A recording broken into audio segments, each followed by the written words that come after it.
On this episode of the podcast, I have a conversation with Michael Ness. Michael started out as a mainstream member of the LDS Church and even served a mission. He has since become a Mormon Fundamentalist. In this episode, not only do we go over his backstory, but we also talk about how deeper doctrines and the higher ordinances of the gospel point and bind us to Christ. That's next on this episode of the Mormon Renegade Podcast.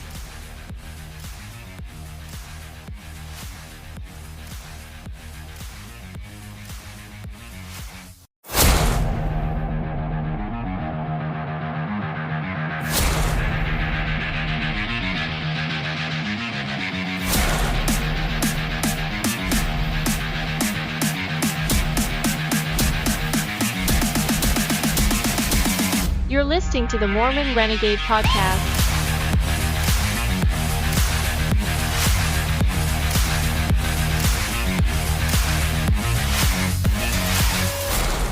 Welcome back to the Mormon Renegade Podcast.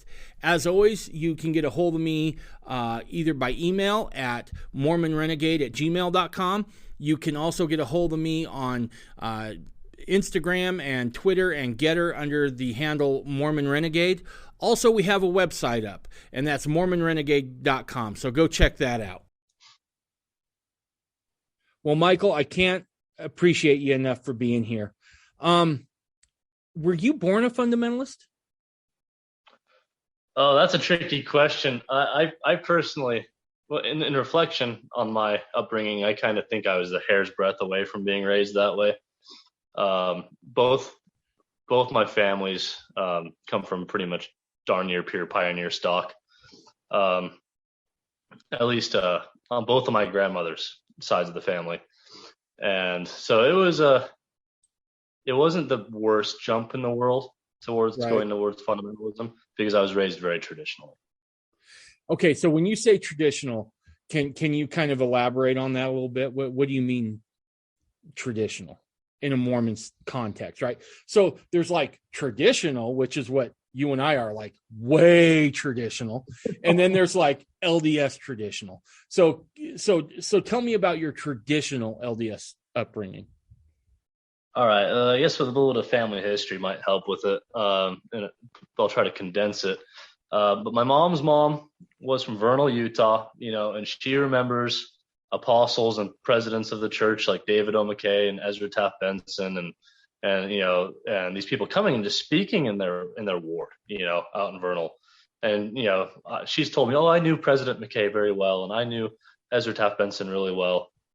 And when she graduated high school, she moved out to Washington, D.C. And because Benson was in politics and living in D.C. at the time, he was in the cabinet for President Eisenhower. Right. And so President Benson, Apostle Benson at the time, was in her ward, and so I knew President Benson very well, and so that's kind of was very interesting for her, and telling me stories and teaching me things about what she knew growing up. And so the answers to questions were always very fundamentalistic. Right. And with my dad, for example, his dad, wasn't an active member of the church, but would tell him, and point him towards Isaiah and say, like, there's a prophecy here. 7 women would take hold of one man, in the last days. And, his dad told him, the church will have polygamy restored. And so my father told me that, right? And so those are the answers. Those are the beliefs that I was kind of raised with. So like plural marriage wasn't like a taboo subject in your home. No, it really wasn't. The only thing I heard was from the women. My grandma, the same grandma that I mentioned about knowing President Benson, would say stuff like, I'm so grateful I don't have to live that law in this life, and I can wait to live it in the next one. Stuff like that. And so she's like, I know it's an eternal law, but I'm just grateful that the prophets said we don't have to live it now. So gotcha. That's like the distinction between. Okay.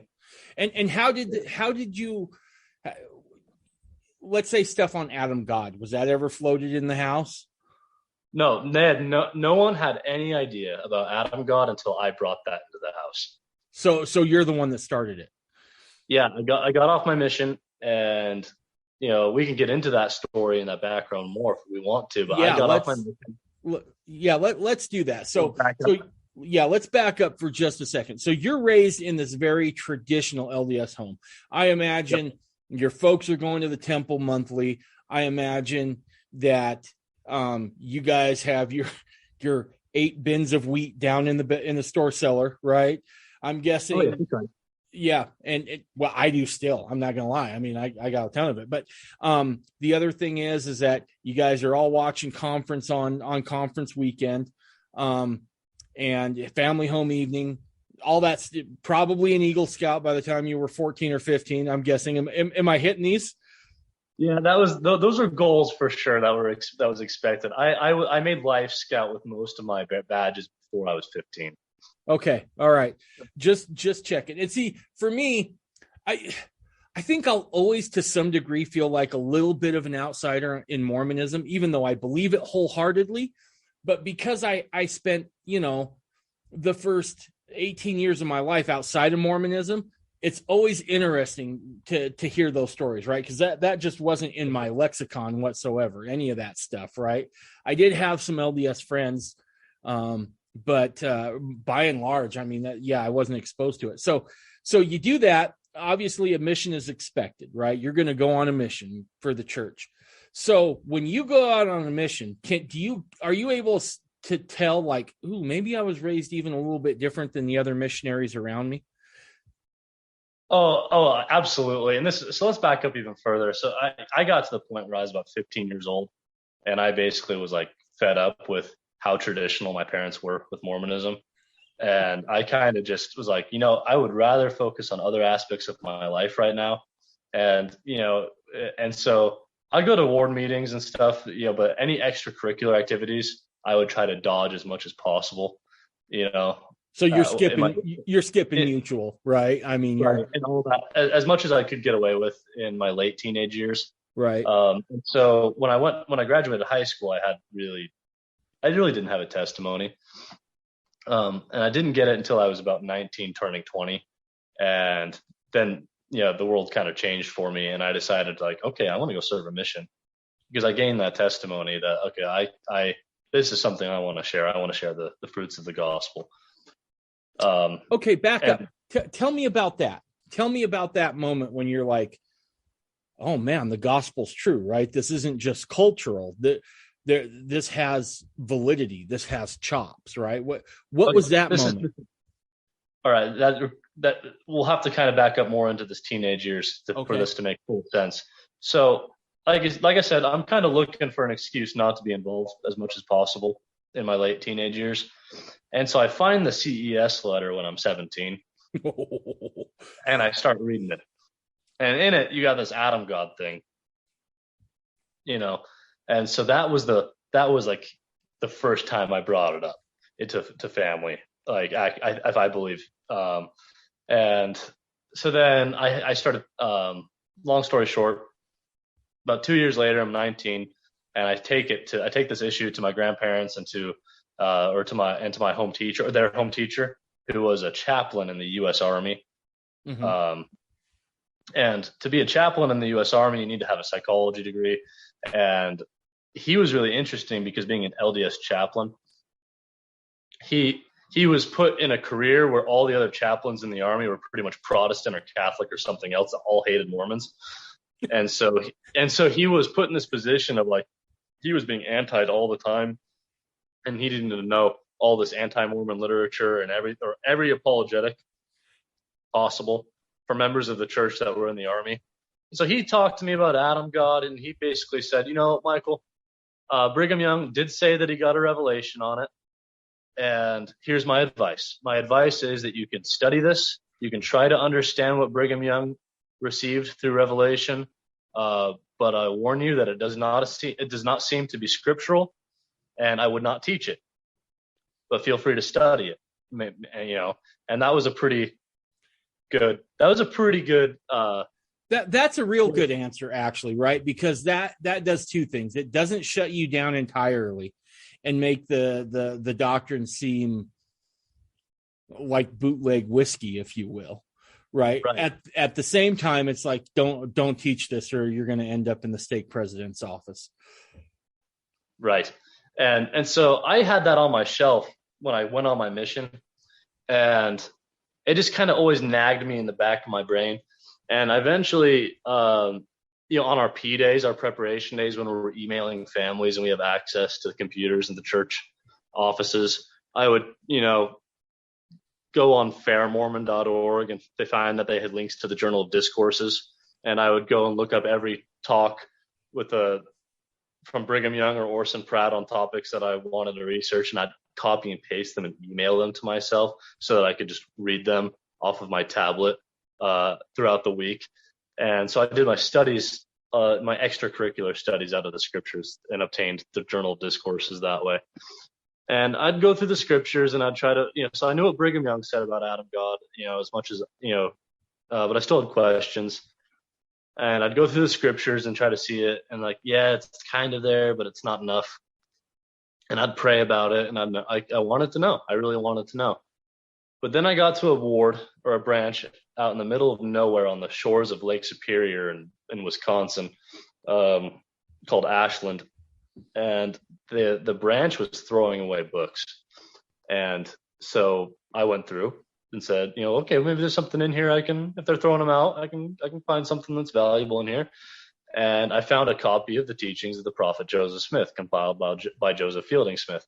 And right, it was about 8 months before the end of my mission. About 8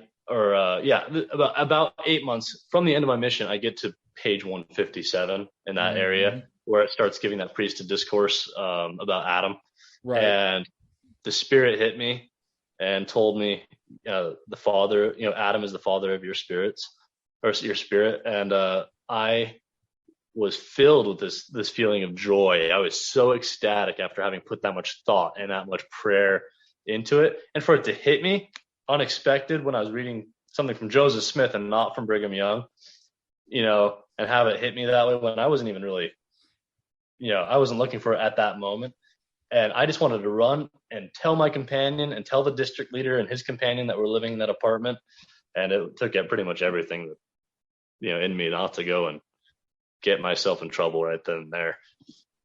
Gotcha. So this is interesting. So is your conversion to the gospel as a whole a direct result of gaining a testimony of the Adam God doctrine? No, I wouldn't say that.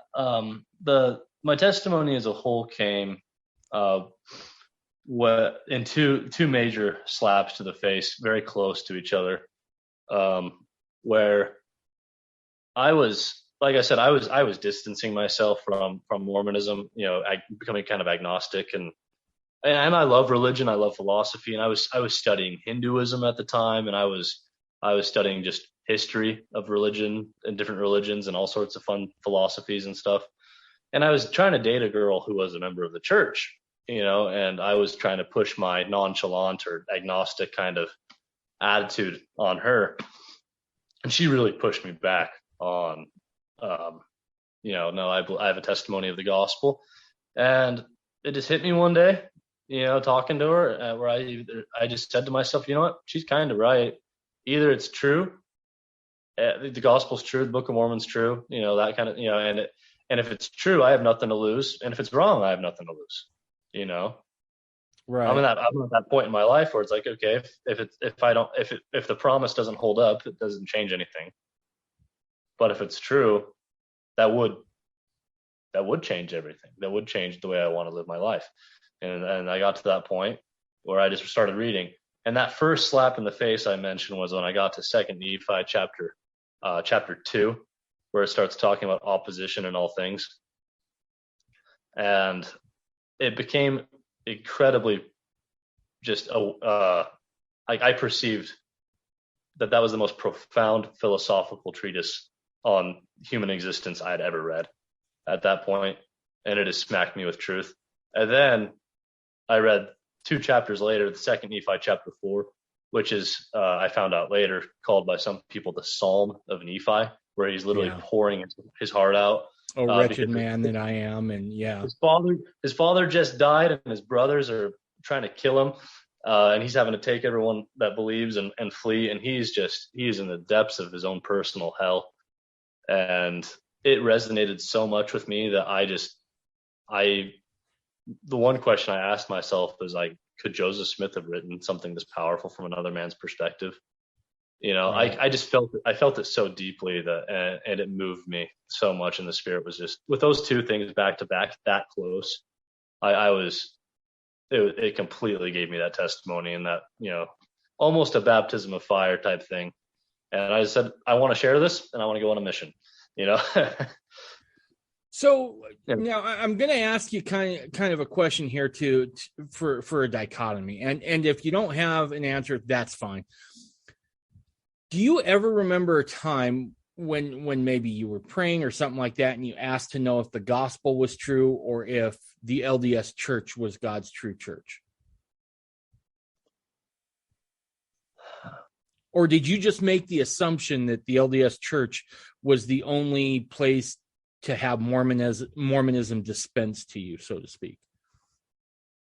Well, I think that was a partial assumption, but I also knew that I could just go into the mission field to the church, and that's what I wanted to do after I read that, was right. Just go on a mission. And so that was why argue with the mechanism that's already provided that way. Right. But I will tell you that about 6 months out on my mission, I started asking that question once I was confronted with other groups, and especially being out in the Midwest, right, where they have the community of Christ, mm-hmm. and other breakoff groups from the in the Restoration. And I started praying about things, and I was reading D&C 132 about 6 months out, and I wanted to know, like, was this of God? Was Wilford Woodruff a prophet of God? Could a prophet of God issue the manifesto, and was it a revelation? I was starting to wonder all those things. Go ahead. Sorry. Oh, I was just going to say, and I asked the Lord after a good study of D&C 132 and Official Declaration 1, but I asked the wrong question. I asked the Lord, is Wilford Woodruff a prophet of God? And Of course he answered and told me, yeah, Wilford Woodruff's a prophet of God. And I was so satisfied with that, and I just kept working on the mission, but it was the wrong question. But I was laboring under an assumption that prophets were infallible. Like, right. Truly, if you were chosen by God, like God would, like Wilford Woodruff would say later, like, God will not suffer me to lead this people astray. Right. He will remove me out of my place. So a couple things there. The reason I asked the question is because of my own experience, and the more fundamentalists I talk to, I'm starting to see a pattern emerge, which is typically, I know, and this is what I did, I prayed to know if the gospel was true. And I never mentioned the church in that. I just assumed that this was the only place where Mormonism was dispensed, was in the LDS Church. Right? So I asked if the gospel is true. Well, yes, the gospel is true. Is the Book of Mormon true? Yes, the Book of Mormon is a true is a true piece of scripture. Well, if that's the case, and this church is handing it to me, and they are dispensing, quote, Mormonism, then the church by default has to be true. And the more fundamentalists I talk about and kind of get their backstory, the more I find that's typically how this works, right? It's very rarely do I hear someone say, I prayed to know if the LDS Church was the Lord's one true church. It was always, is the gospel true? Is the Book of Mormon true? Was Joseph Smith a prophet? And then it's that assumption that hey, this is where Mormonism is dispensed, that leads people to the LDS Church. And so I just want to get your opinion on that. As far as Wilford Woodruff goes, it took me probably a good 7 years before I could say Woodruff was a true prophet. And the reason I can say that is probably because, I'll be honest with you, I think Wilford Woodruff phrased the manifesto just the right way so that it was never a revelation and never a commandment to cease practicing plural marriage. He never comes out and says stop. He said, it's my advice we stop. Right? So he's very careful in that. And it took me a long time to be able to find sympathy for him, right? Because I feel like he's in a horrible position. He's watching people go to jail. He's watching families being torn apart. His predecessor dies in hiding, right? And so they're threatening to seize the temple. And these days I feel for Wilford a lot. Now, having said that, I will say that he did compromise, right? I mean, John Taylor had revelations that said, stay close to the Lord. I've decreed things. You stick to it. And under that pressure, I mean, look, we can all sit back and say, I wouldn't have done that, but we don't know, right? I mean, you have the full force of the United States government, not just coming after you, but coming after all the people you were trying to be a shepherd to. That's a different ball of wax. It is so hard to be in his position. And, and he would say stuff about 2 years earlier in 1888 that he would rather attend a funeral than attend a quorum meeting with the quorum of the 12 apostles at that point, because just they were so wrapped up in the political machinations of getting statehood and fighting for the civil liberties of their people, and also trying to maintain the integrity of their religion and of the temples, and you continue with the ordinances. And there's so many elements that go into that. And I do not envy his position whatsoever. Some people were saying that they would wish that a younger man could be chosen as president of the church, before they reorganized the first presidency. And, and John W. Taylor, I think it was an April conference of 1890, basically said the reason we're not getting revelations right now is because we're all too concerned about our temporal affairs and making money, talking about the brethren, right. So it's just, that was a tough time. That was a tough time. And I tend to have a little more sympathy for him. Anyway, sorry, I was a bit of a tangent. So you're able to read, you're able to gain this answer that Wilford Woodruff was a prophet. And so that I'm guessing that kind of puts any concerns you have to bed about finishing your mission, right? Because it sounds like you're kind of starting to question some stuff as far as the LDS Church while you're on your mission, but that answer kind of smooths everything over that allows you to finish your mission. Am I understanding that correctly? Yeah, pretty much. And even my Adam God revelation, what would that be? 8 months after that, or so, didn't do anything besides, didn't really make me think the church was an apostasy necessarily at the moment, just that this wasn't being taught at the moment. And I kind of just resolved to put it back on the shelf, and I'll go study out what Brigham Young and others said about this when I get off my mission. And so back to this, your first question of, was Adam God ever brought into my home? I brought it in when I got off my mission. I told my dad, look, this is what I found in the teachings of the prophet Joseph Smith. This is what Brigham Young said. Hold on one second. So let's finish the mission first here, right? Oh, okay. Is there anything else that happens as far as the mission, right? That is of note or noteworthy or anything like that? The only thing personally that happened I could think of was I dreaded getting off and returning to being an unproductive and unsaintly individual. And so I was just praying and I said, Lord, I've seen my companions that I've had get home and they've lost interest in the gospel, or they've become inactive after getting a girlfriend or whatever. I've been out for months. I'm at the end of my mission now, and I've seen all these people that once they're off their mission, they've, about half of them or more over time end up quickly even, having or either they go off and say, I don't want to attend my meetings anymore because I just did it for 2 years straight over the top, or they just became very worldly, gotcha. and their pursuits of the gospel was, I'm going to go to college and I'm going to do summer sales and I'm going to make a lot of money and I'm going to do this and this and this. And this is my plan to be a stake president by the time I'm 30 years old. And, and so there's like these two extremes. And I just was asking the Lord, please just help me obtain a witness for myself that will prevent me from apostatizing one way or the other, and that was my prayer. And the Lord showed me some things, gave me a personal testimony of the first vision and of the very literal nature of Christ giving his life on the cross for us as an atonement. And that was very much that thing that I asked for, that I would have that witness necessary for me to keep me on a path moving forward, and not get distracted once I got off my mission from building up the kingdom of God. Gotcha. So when you got off your mission, did you have any idea that you'd end up going fundamentalist?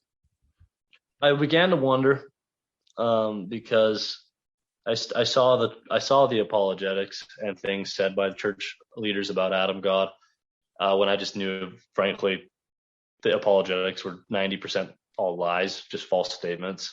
And it's a big question to me that, like, in John 17, it says, "Behold, this is life eternal, to know the only true God and Jesus Christ whom you sent."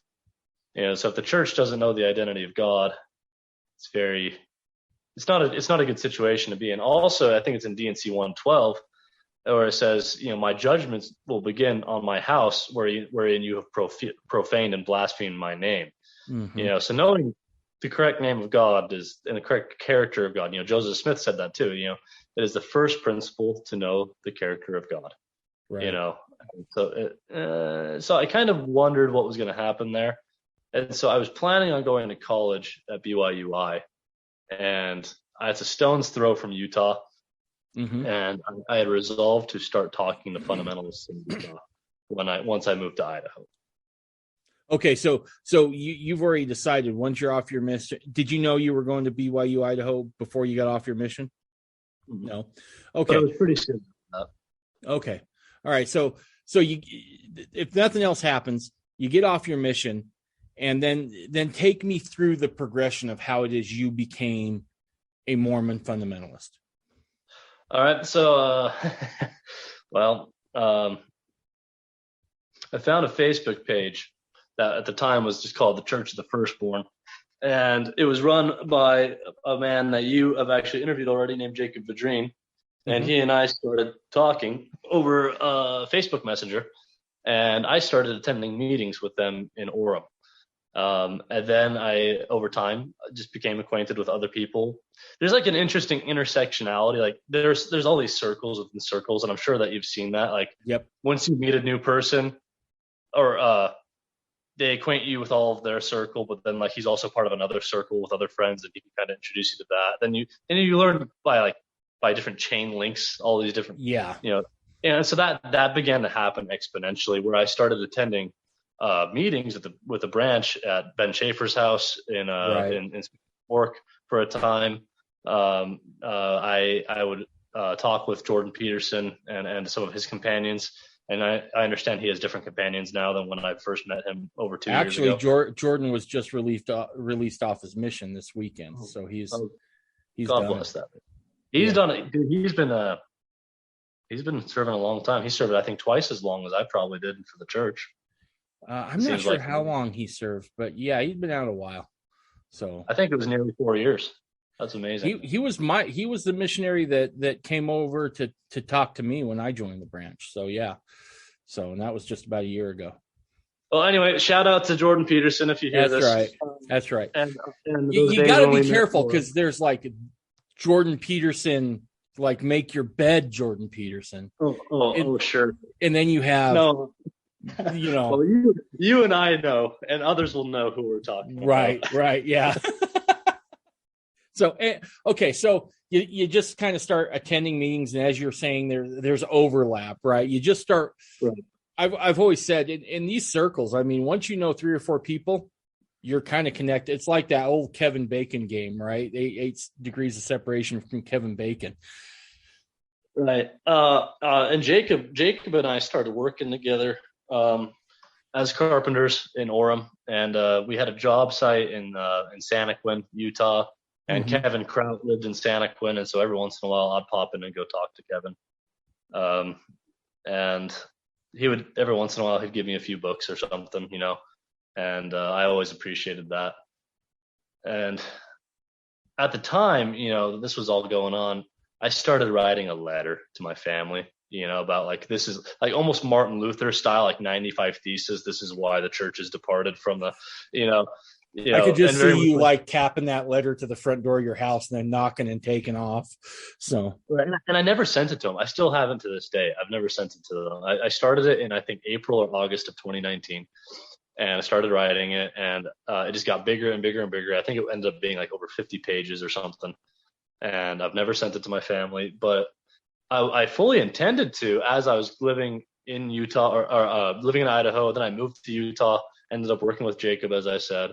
And I was writing this letter the whole time about how I'm going to drop this bomb to my family about how I'm pursuing fundamentalism. COVID happened, and then it's March of 2020, I believe, that's about that area. And the Lord told me, move back to home, go back to, and so I moved back to Seattle where my family was living. And what blew my mind, because at the time you had the Black Lives Matter and Antifa stuff going on, and Chaz was like right in downtown. All that was going on top of COVID, and I didn't want to be in a city, but the Lord told me to go, so I went. And I had some profound experiences there that led me to the path that I'm on now. I ended up taking a job in South Dakota logging, and I lived with a polygamist family that was associated with the AUB for a long time. Okay. Yep. And then through them, I met Drew Briney, who I think probably several people who listen to, or know about fundamentalism will know Drew Briney and books that he's published. And, and so, and he was living in Missouri. And so I went down to Missouri, and that's how I'm here. So at what point you realize you're full-fledged, right? You're no longer LDS, you are a Mormon fundamentalist? Because I don't know about you, but there was a crystallization of that moment for me where I remember, well, I guess that's what I am, right? I'm a Mormon fundamentalist. Was there ever like a moment, or was it just kind of gradual? There were certain moments that were definitive, but different things pertaining to it. There were definitive moments for each different point, I think, but the whole thing had been gradual. The first time I ever received a rebaptism was August or September of 2018. And so that's a fundamentalistic thing, and so that was the first thing, right? And then as far as actually, getting into fundamentalism, and then attending meetings and having sacrament with fundamentalists that was acceptable, around the same time that was done. But yeah, at that point, around 2019, the early part of 2019, I was living in Rexburg, Idaho. Still, I pretty much decided that the church was going the opposite direction. It was necessary to move in to build the kingdom of God, and I realized that I need to work somewhere else, and I need to find the best place where I can lift and stand, gotcha. And do my part. Gotcha. Does your family know that you're a fundamentalist now? Oh yeah. How'd that go down? Well, I think it was partially softened by my slow approach with things like Adam God, and I talked to my dad about law of consecration and how I'd like to have a property with my brother and my sister and their families and dad in the future, and kind of have this, where we can live the law of consecration that we covenant to live in the temple. Even still today, in the church, they covenant to live that. And so he was all for that one, by the way. He was like, oh yeah, we covenant that one. We should live that law, and not knowing that or even knowing that there's not an avenue to practice that in the church, and not knowing that that's kind of the big focus of a lot of fundamentalist groups, is that's one of the core principles. So it was softened by degrees. I was kind of leaving this breadcrumb trail of fundamentalism for them, but the final moment was when I introduced them to some polygamists. And did you bring them over for dinner, or when do you mean introduce them? We were at a family reunion in Kaysville, Utah. Okay. And I took my dad to meet Tom Green before he died. because I was in the process of interviewing Tom Green. I was living in Orem still. This is before COVID, I believe, and I have to check my journal or whatever, or the dates of those interviews. In any case, I was back in Utah, and I had been interviewing Tom Green before I left Utah for Washington at some point, and I had established that really, I was just talking about his history, getting that angle. I was pretty much trying to talk to most fundamentalists who would talk to me. I talked to Antonio Trevisan down in Ephraim from the Church of the Firstborn background as well. Around that time, I was talking I was trying to interview a bunch of people, but he was by that. Tom Green was close by, and I figured, all right, we're gonna see what happens. I'll bring my dad and have lunch with Tom Green. Right. And let me ask you this. So I'm seeing a lot of LeBarons in our discussion here. Do you identify as kind of like from that lineage, so to speak, that priesthood lineage? I have a lot of friends from that lineage, and there's a little bit of history there, and I did associate with the Church of the Firstborn for a while, and the Lord has led me to pursue some other things at the moment, but I don't discredit anything good that was given me. Gotcha. And any perspective, and honestly, there are things and testimonies that I have and blessings that and truths that I know that will forever enrich and bless my life that I learned through them, and I'm very grateful that the Lord led me there to teach me, to teach me truth, and but there are things that I didn't expect to kind of lead me out from that association for at least a time. Who knows what will happen with some of those individuals in the future? Right. Gotcha. Okay. No, that's good. So then you head down to Missouri, right? And then when you go down to Missouri, are you married at that time or? Nope. No, I was not. I was a single man, menace to society, as they say. Yeah. What was the old quote by Brigham Young? I think it was like a bachelor over the age of 18 was a menace to society or something like that. I've heard varying numbers, and I've read funny talks from the Journal of Discourses, like him saying, if there's a man over 18 that's not married, I want him out of the territory, I love Brigham. I really do. I love Brigham. I've always said I wish I was as sweet and as charismatic as Joseph Smith, but unfortunately, I shouldn't say unfortunately. I mean, I just identify more with Brigham. I mean, get your butt in the wagon. We're going to cross the plains, and I don't want to hear any complaining, right? So, I'm the same way. The practical application of the gospel speaks to me. Yep, it does to me as well. So, all right. So you move out there now. You're married now, right? Yep. How long? Since February 5th, however long that is now. Wow. About 3 months. Yep. February, March, April. Yeah, 3 months. Nice. Congratulations. So you met your wife in Missouri then? Yep. And she's a fundamentalist too, I take it? Yep. Raised in a family that came out of the AUB. Yep. Nice.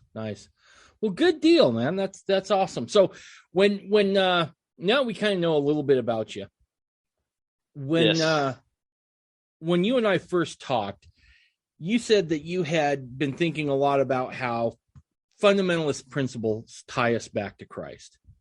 Yes. And you kind of have a list here, and we're going to hit at least some of them, and then we're just going to kind of see where this goes. But the first one on your list was Adam God. So I want to focus on that because I think too often, and I think this happens more in the LDS Church than it does with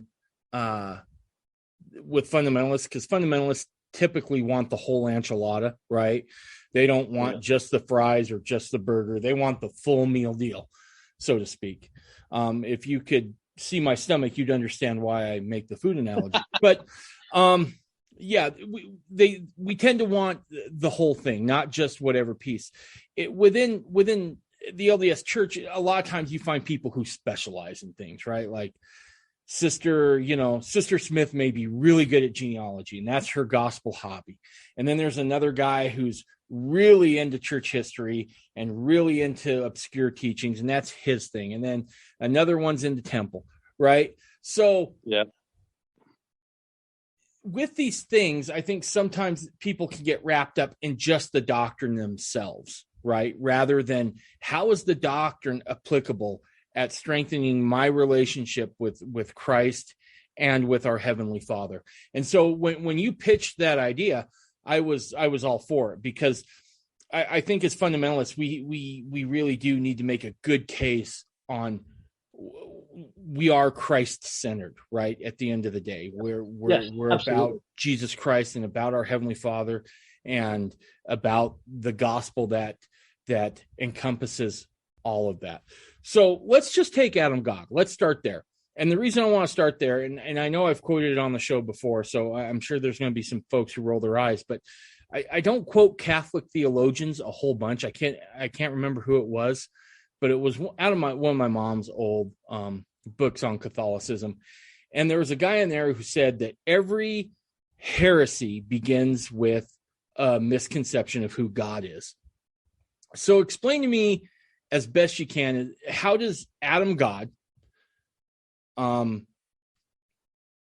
tie us to Christ? How does that point us back towards Christ? I'd like to preface my remarks on that by just a little quickly. You said that it seems like in fundamentalism or in the church that some people can get wrapped up in the doctrines. And that was actually one of the biggest concerns with me as I got into fundamentalism, was I saw people who had studied themselves out of the church, and people in the church were warning me at the same time, if you don't stop studying, you're going to study yourself out of the church. And I saw people who had done that in fundamentalism, and they were so into the doctrines and perfectly systematizing how all these doctrines relate to each other, that their children were squandering in unbelief because they did not understand the gospel of Christ. They did not understand the first principles. Right. Have you seen that at all? So my not really, and I'm going to tell you why. First off, my route to fundamentalism was first just being an independent, right? So I didn't have that same exposure that maybe you did. Now, having said that, in the last year I joined the branch, right? And I will say this, the branch seems to be very balanced in their approach. So I haven't got where because some branches of fundamentalism really glom on hard to law of adoption, right? Some branches really glom on hard to plural marriage. Some glom on hard to whatever it is, but you'll notice there's some flavors, and that was one of the things that attracted me to Christ Church. And I don't mean to shamelessly plug here, because that's not the point, but so I didn't get that a lot, right? Is that within Christ Church, everything is pretty balanced and everything has a place. And if you're trying to live the fullness, that's in my estimation how it should be. Yeah, I think that is exactly how it should be. And I noticed that people who were fundamentalists that had converted from the church had a very good center about them. But people who grew up in fundamentalism, like the kids who grew up consistently in fundamentalism, didn't have the same understanding of the doctrine of Christ that I grew up with, or that I acquired through the church in my early 20s serving a mission. And so that was my question: is, okay, if I'm going to be a fundamentalist, how do I center all these doctrines back towards Christ? And how systematizing them and perfectly aligning all the nuances and who said what is fine, and that's fun to do sometimes. I don't think it's entirely fully possible, but you cannot just systematize a cosmology and not live the gospel in your home. And anyway, so that off that tangent, in the scriptures, you have certain statements like, I am your Lord Jesus Christ, who stood in the midst of eternity among the seraphic hosts of heaven before the world was made, or in D&C, that's in D&C 38. In D&C 76, it says that all the worlds were created through him, by him, and so you have a serious paradox with later Mormon teachings in Nauvoo, and with Adam God, in that you have this genealogy of gods. And how is it then that Christ is the creator of all these worlds and all the things that are in them? So what Adam God does first off is make you question that. And it makes you say, okay, hold up. There's something here where there's this entire lineage, this entire genealogy, this family tree of exalted beings, and that we come from them literally, but that through the fall we've been kind of divorced from them, right? And so Christ is this mediator, and he's this link to kind of, as Jacob chapter 5 has this allegory of the graft, right? Grafting the branches back into the tree, and so Christ grafts us through oath and covenant, through the priesthood, back into the genealogy and family tree of the gods. First off, there's that. But still, then you have these scriptures, and how is this reconciled? And it's very interesting. It was pointed out to me that in Hebrews chapter 7, there's a discourse given on Melchizedek, and the author of the Hebrews is trying to preface how Christ came after the order of the Melchizedek priesthood, when the Jews were familiar with the Levitical priesthood at the time. And so he goes on to say that Melchizedek was so great of man that even our father Abraham paid tithes to him, because the Jews were obsessed with genealogy and coming from Abraham. So Melchizedek, who was a pattern of Christ, was so great Abraham paid tithes to him. But then he goes on further to say, but even the Levites, whose job it is to collect the tithes from all the people, when they collect the tithes from Israel, essentially, they are paying tithes to Melchizedek. And he says, now how is that possible? Levi didn't even know Melchizedek. And discerning that the author or the reader would not be kind of questioning how Levi could pay tithes to Melchizedek, he goes on to explain, because Levi was yet in the loins of his father Abraham when Abraham paid tithes to Melchizedek. And so there's this principle that's really interesting, I find, that with procreation and with the creation of, with spiritual procreation, and becoming the literal sons and daughters of God, and with this literal genealogy and this family tree, that our father was in his father and was in his father and was in his father. And so when Christ says that he created all the worlds, it's just the same thing as Levi paying tithes to Melchizedek, because he was within the loins of his father. Gotcha. And so it's very interesting, that he is the possessor of those blessings. He is the possessor of those things, and and he is in that mediating position for us. But it's almost literally true in that we were there too. We are connected. We're essentially the sum total of all the attributes of our ancestors, even the gods that we come. And I think that's a beautiful thing, and I think that does show, who Christ is at that moment, and it also it throws way more light to me on the identity of Christ and his relationship to us, Christ's relationship to his Father, and the Father's relationship to us. Okay, all right. I guess I can see that, because I know. I remember I had, when in my process of, and I lived such, and people who've went to the backstory episode of the podcast where I talk about who I was. I jumped into Plural Marriage, and then I learned about the rest, right? Mm-hmm. And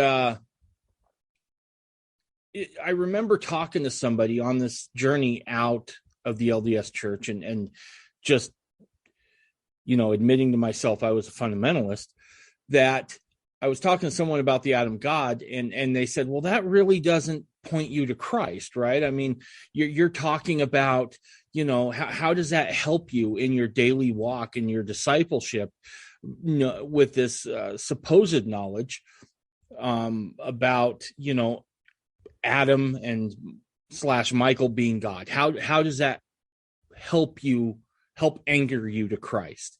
And that was something I always struggled with. Now, I felt it, but it was really hard for me at at that young point in my life where I'm converting to fundamentalism, of being able to express it.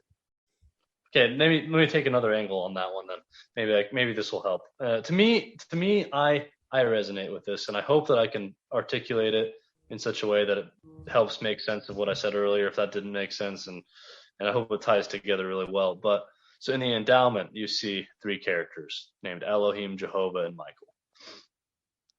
And so there are elements of the Adam God doctrine clearly in the Endowment, but I think it's more interesting when you look at yourself and you look at the archetypes that those are supposed to represent. And the Endowment tells you that you are supposed to consider yourself respectively at males for Adam, females for Eve. But with the Adam God doctrine, we understand that Michael was already an exalted being, and he was married, sealed, had the new and everlasting covenant of marriage, all those things. But we are going through life without that, but we're trying to obtain that position, to return to that position that he occupies.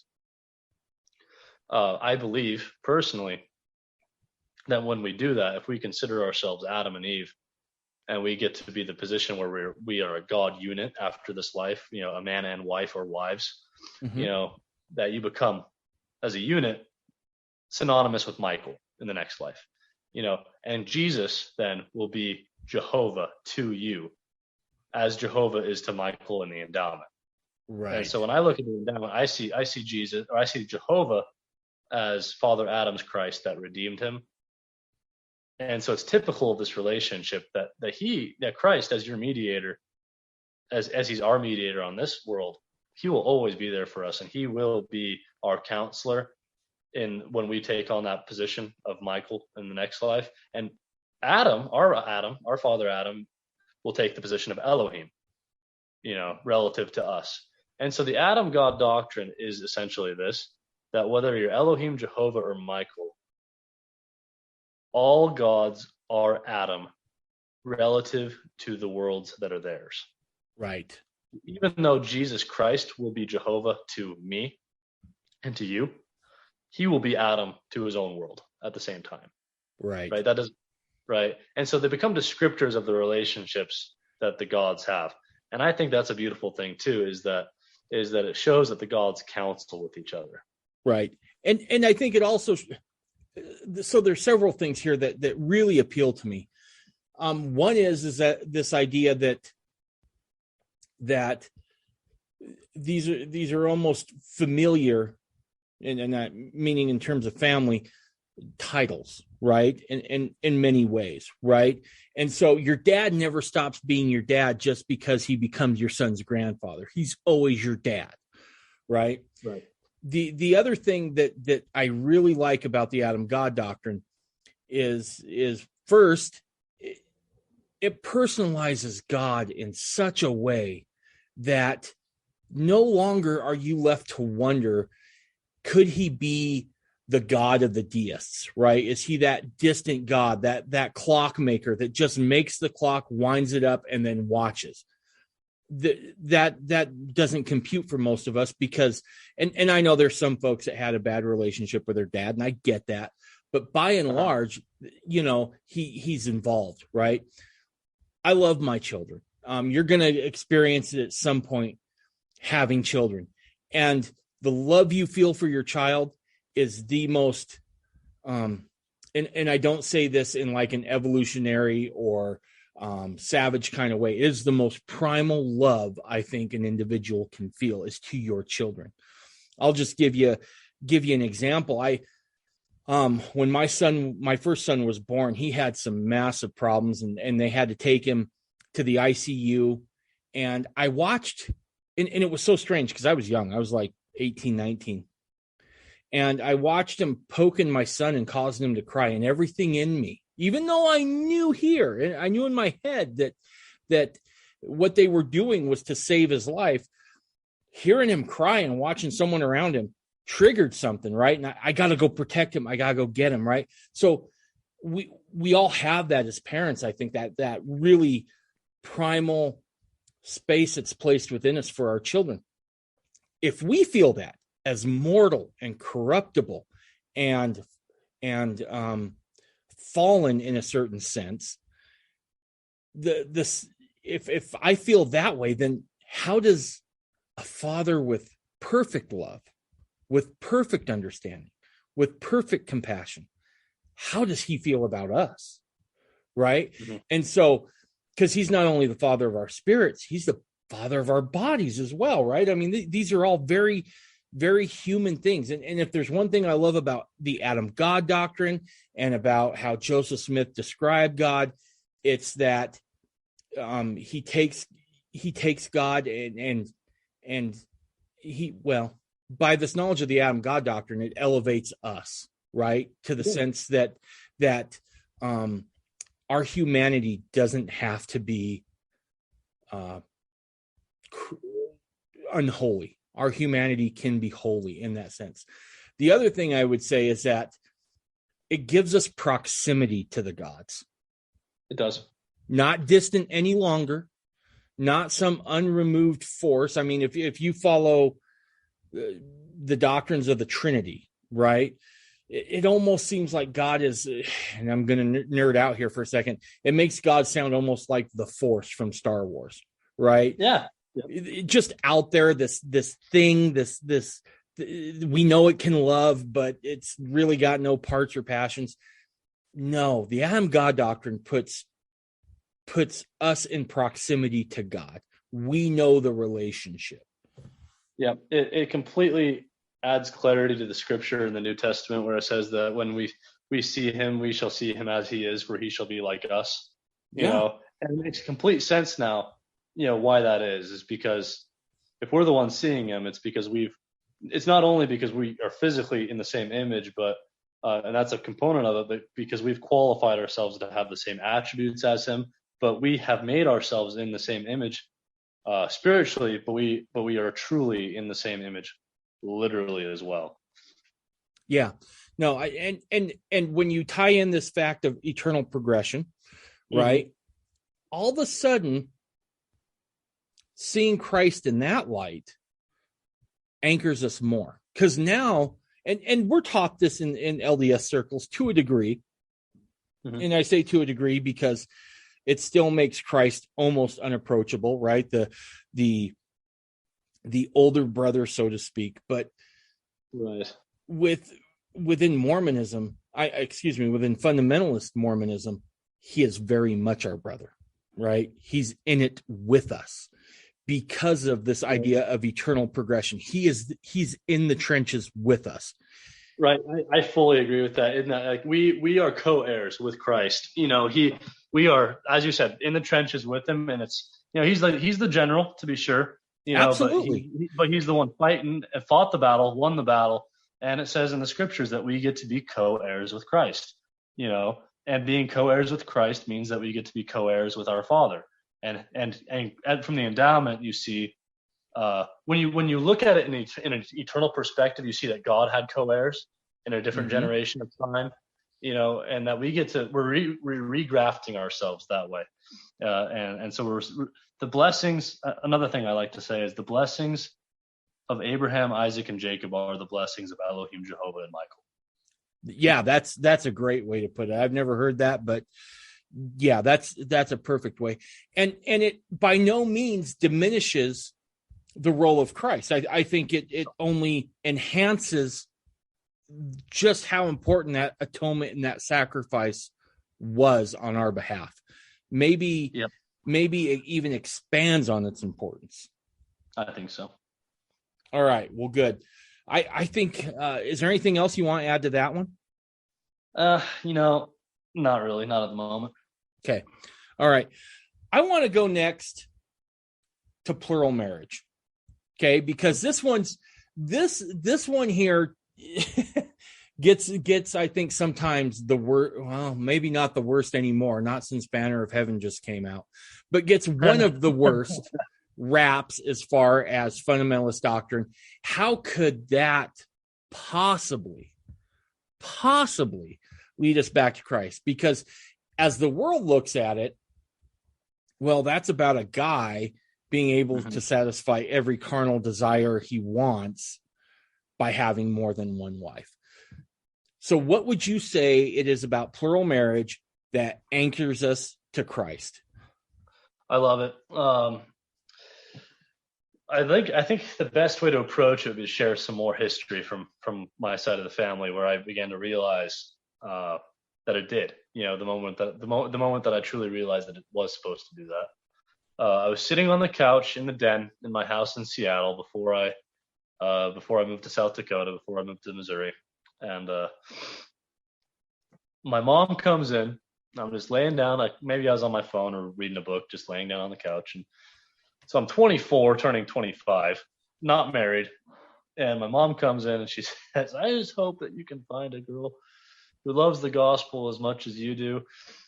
And I said, "Well, Mom, then you need to pray and ask the Lord to send me a girl who loves who believes what I believe about the gospel." And she goes, "Well, I'm not going to ask the Lord to send you someone who believes in polygamy." And I just said, "Well, I didn't bring up polygamy, but now that we're talking about it, Mom, why can you consider this perspective? Why can't we talk about D&C 132 and how it's supposed to bring us closer to the Lord? Why can't we talk about how it's a revelation given to Joseph Smith at the end of his life to teach his contemporaries?" And I don't believe that God would reveal a principle to Joseph Smith that was not supposed to teach us about how to come unto Christ. So can't we at least have this conversation about how living this law is supposed to help us be better at living the gospel? And those words just kind of came out of my mouth. I wasn't planning it. It was completely instigated by this conversation from my mom. But I was like, yeah, that's true. Why can't we at least talk about how Joseph Smith didn't reveal principles that weren't going to teach us about who Christ was, or about how we can be closer with the Lord? And the answer, I think, and I'm people who have more than one wife, please forgive me, because I'm not living that law. I'm 3 months married. I know I am not an expert whatsoever, and so take a load of salt with this, but I am quickly perceiving in my own life that knowing the gospel by precept is one thing, and applying it by example is another thing. And I thought I had the gospel pretty well down, knew the doctrines, knew the history. I think I have it by precept, but in the last 3 months, I have struggled more than I have ever struggled in trying to live the gospel by example. And I can only imagine how hard that is in a plural marriage, where you have to be just to all sides, where women will completely take the side of their children when you have all the children from 3 different women arguing against each other, and you have to be the guy arguing, standing on principle, and 2 of your women are going to be mad at you because they're just going to take the sides of the kids. Yeah, I can understand the heartache that goes with that, and that strength, and you have to be on principle, and you have to be on it by example. Otherwise, they're not going to follow you. If you're not living it by example, not just by correct precept. And I think that's probably I've seen women who are super keenly understanding intellectually and by precept and can learn something, but I think most of them feel it, and that's the struggle for men, is to feel it. And so with plural marriage, it is putting you in that position where you feel more keenly after Christ and how to be forgiven of your sins, because darn it, you're going to mess up trying to execute righteous judgment and mercy, all at the same time, and so you're trying to figure this out. And the only answer I can have is that plural marriage is forcing the man, if he's righteous, to seek the Lord and to live all the other principles of the gospel, not just talk it. No, that's good. I'll share a little bit from mine, and I've tried not to make this podcast about me. Sure. And again, take this with a load of salt, because obviously my attempt at plural marriage did not work out, right? Let me say that from the beginning. However, from having lived it for right around 6 years. Here's what I noticed. This one's, I won't say easy for me to see the connection, but because I've experienced something with it, I can see how it works. First off, there's a dynamic there, right? And I remember, and I'm just going to call her Carol, my second wife who ended up leaving, because I want to protect her anonymity, because I believe she's still in the LDS Church. But with Amber, I saw so much Christ-like love for her sister. Not her literal sister, but her sister wife, right? Sure. Because there would be times that Carol would suffer from really horrible nightmares. And she would text Amber when it was Amber's night. I don't know if I did it right, but I went every other night, right? I spent every other night at with each wife. But there would be times it would be, midnight, and I'm with Amber, and Carol would call and or text just saying, "Hey, can you talk for a second? Because I had a bad nightmare."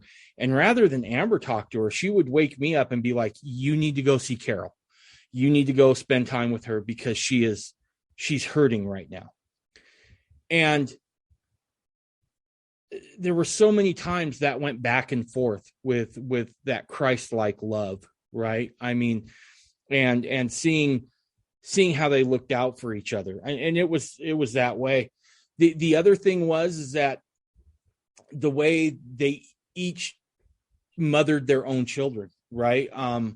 They really did integrate as far as that goes. And that created this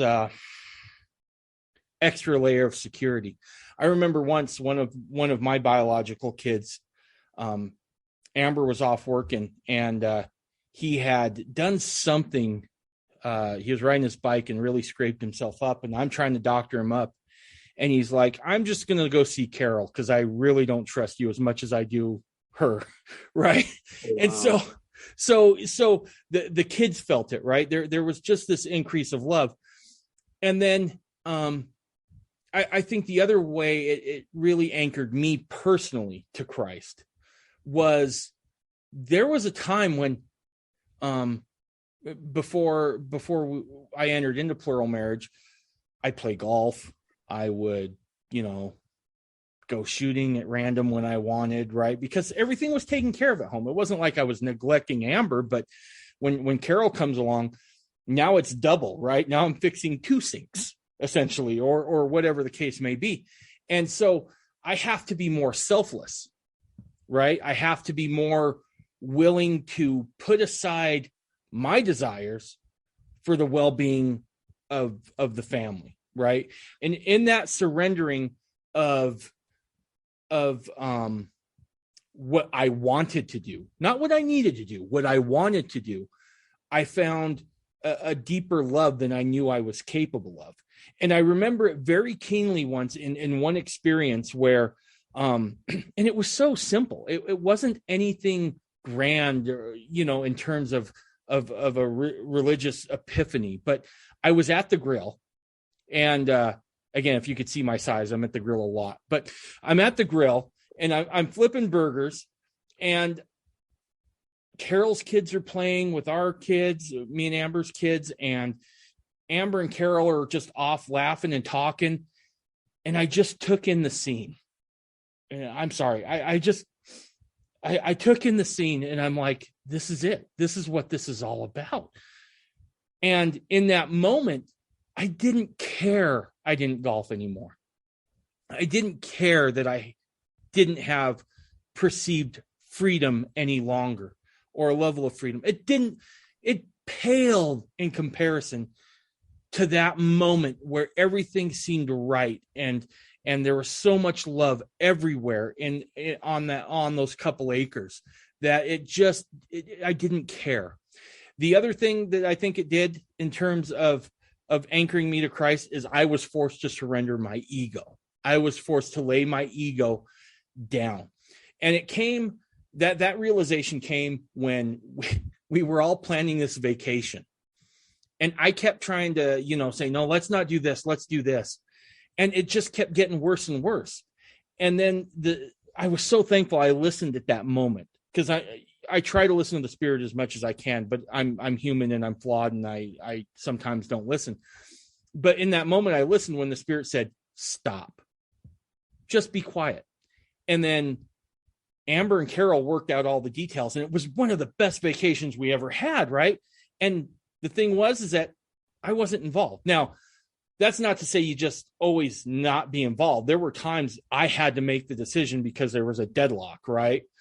And then normally I knew I made the right decision because they were both mad at me. So, but in that moment, right, not everything needs my fingers in it, so to speak. Every decision doesn't need me there. And it forced me to surrender my ego and understand that, hey, you're real, surrendering the ego allows you to really start to see the love of God a little more in full view, or in technicolor, if you will. No, I think that's right. My comment on that, what you're saying, if I'm interpreting you right, is that plural marriage in a celestial capacity is going to put each individual, the man and the women, in their own personal Garden of Gethsemane, where they are, as Christ is, on their knees, having their ego die in front of them, and they're saying, not my will be done, but let thy will be done, Father. And let the will of God be done for the benefit of my family, not my desire, but whatever I can do to benefit the whole family is what I'm going to do. And it requires that of every single individual in the marriage. Yep.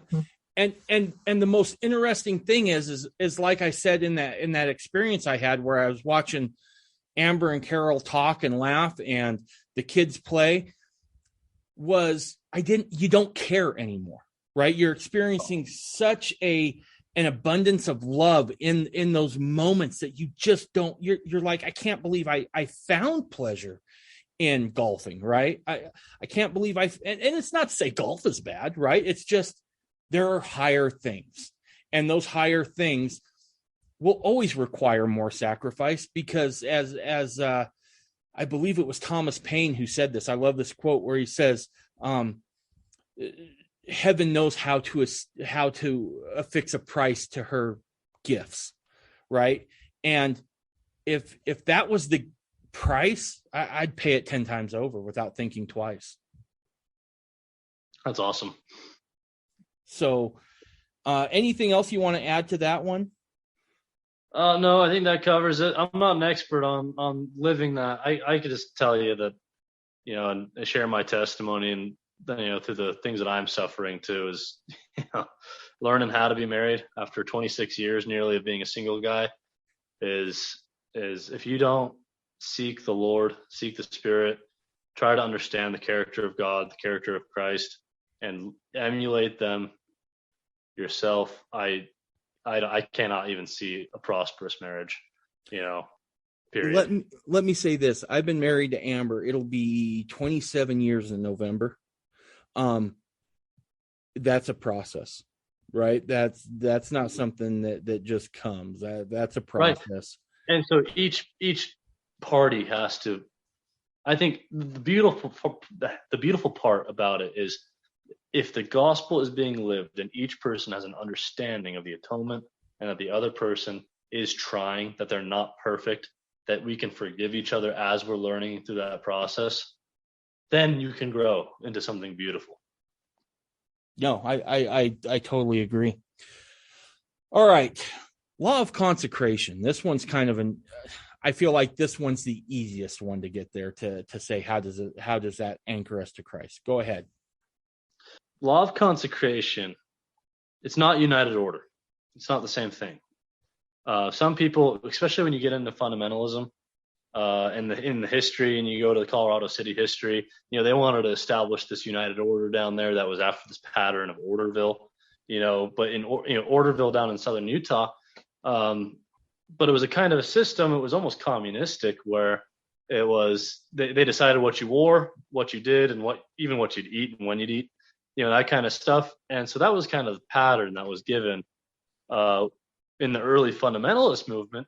That this is law of consecration. It's like, no, that's a model of a united order, and I don't think it's the best model. I haven't studied this too much, but by contrast, you have the Brigham City United Order, which was, I think, led by Lorenzo Snow, which was based more off of a free market system, and it was way less domineering in your personal life, and it was also equally as prosperous.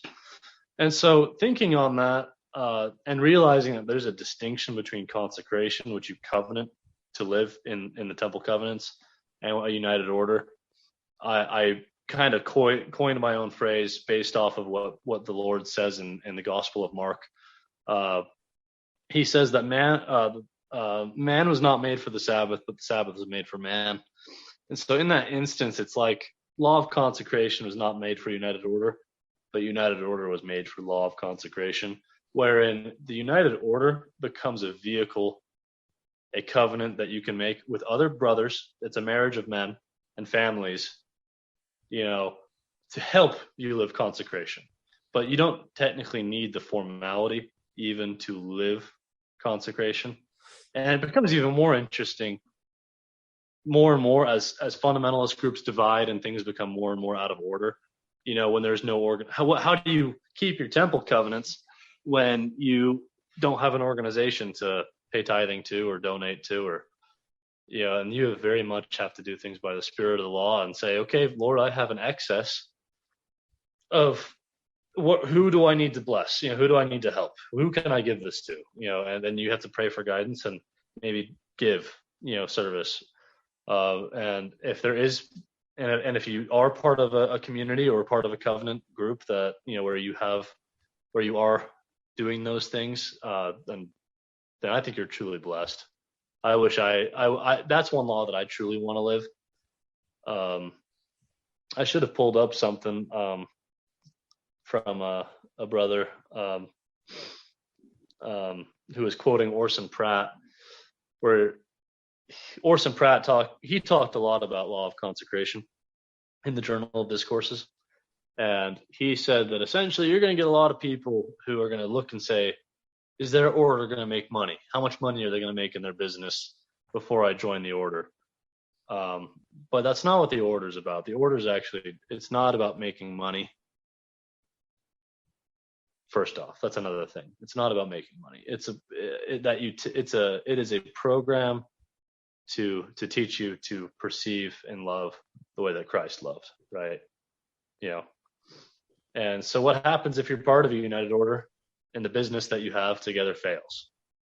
Does that mean that the united order fails? No, it means do something else. Try again.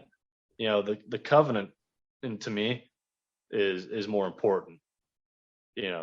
And living it for that reason is far more important than the temporal thing that you do to kind of facilitate the covenant. Right. So I'm going to try to tell you how I perceive it, and then because I think we're saying the same thing here. So you have law of consecration and a united order. I look at the law of consecration like the principles, right? If you will, the law of consecration would be, I don't know, I'm trying to think of a good example. It would be like the Constitution of the United States, right? Now, the mechanisms that grow out of that would be considered the united order, right? That's the framework in which those principles are implemented for the benefit of that society. Does that make sense? Yes. And I don't want to interrupt what you're saying, but no. I have something brilliant, I think. No, so my father, like I said earlier, like he was so infatuated with the idea of being able to live the united order with his sons in the future, even in the church, because that's what you covenant to do. And we're not doing that. Let's live our covenants, But he would always say when I was growing up, the philosophy behind this is realizing that you don't own anything. All things are owned by the Lord, and you are a steward of the Lord. And so then you go back to these parables in the New Testament about the 1, 5, and 10 talents, things like that.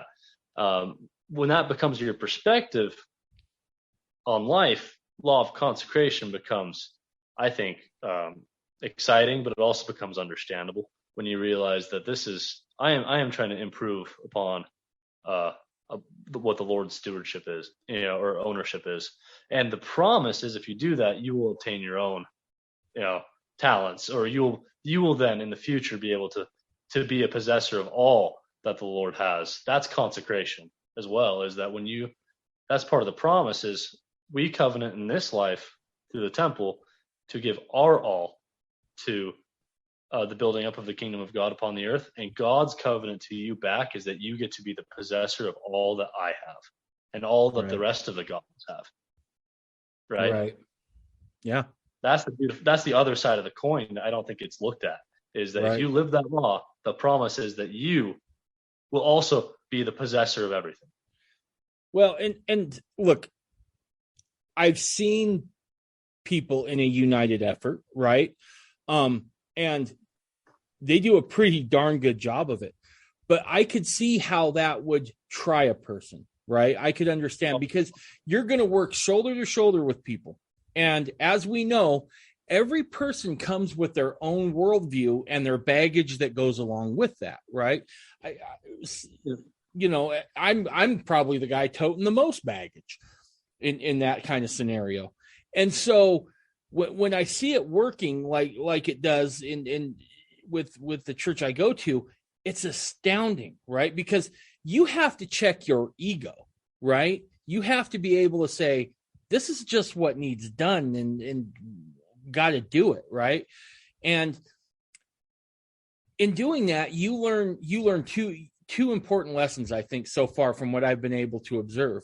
And again, I'm not an expert on this by any stretch of the imagination. I don't want anyone to think that I'm remotely close to being at that level. But what I noticed is that once that ego gets checked,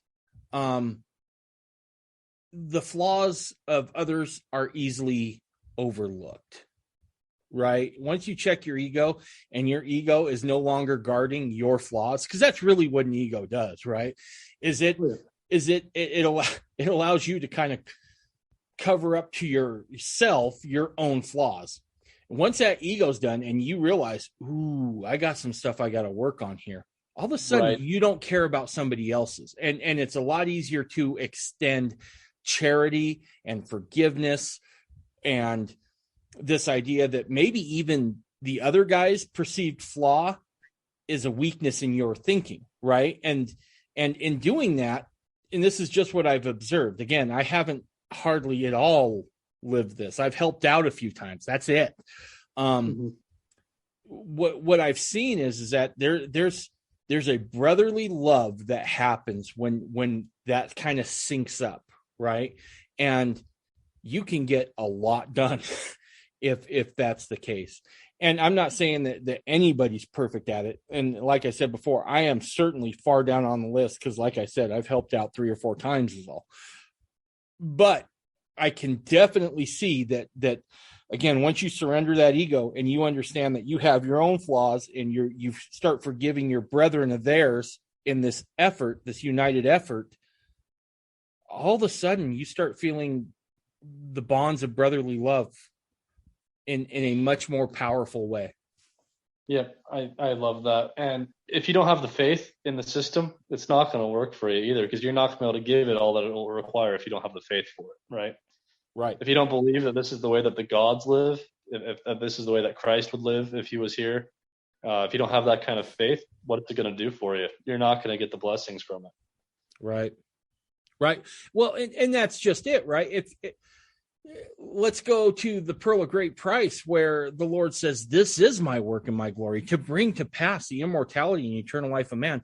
It's a selfless effort, right? There's nothing in there where God is like, I'm doing this so I can have kids that will stroke my ego one day.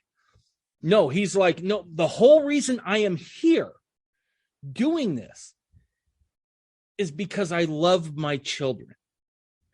I think a united order gets this, and law of consecration helps get us to that point while in mortality, because you're not centered on the self, you're centered on others. And when that compassion happens, it's a very much a type of, well, not just a type. It is very much a Christ-like attribute, right? Right. It's such a trial too, especially for men. It's like the counter to plural marriage for men, of where man has to share his labor and even his, the works of his hands, whatever they may be, whether it's monetary or actual creations and labor, the works of his hands get shared with other families. And that is something that we covet and protect. We are engineered to fight for personal, be territorial. Men are territorial, right? And so to expand and kind of peel that back and say, look, brother, I love you. Let me use my hands and impart my substance to you, where you begin to feel something positive instead of this guarded territorial feeling that's very, very base and instinctual according to the natural man. Yeah, it's very much, I think, akin to the women peeling back their territorial nature in a marriage to their husband as well. Yeah, no, I could totally see that. And just from my own experience, right? I mean, I'm a guy who doesn't have a lot to offer, right? I'm kind of good at surveying, right? And, land surveying. So when I'm able to go out there and provide that service, I feel like I'm contributing. I feel good about it when it's all done, right? If I was to go to my actual job and they're like, hey, we're not going to pay you, I'd be a little pissed, right? So it's a completely different thing. And because you realize, okay, this is what I can contribute. This is what he can contribute.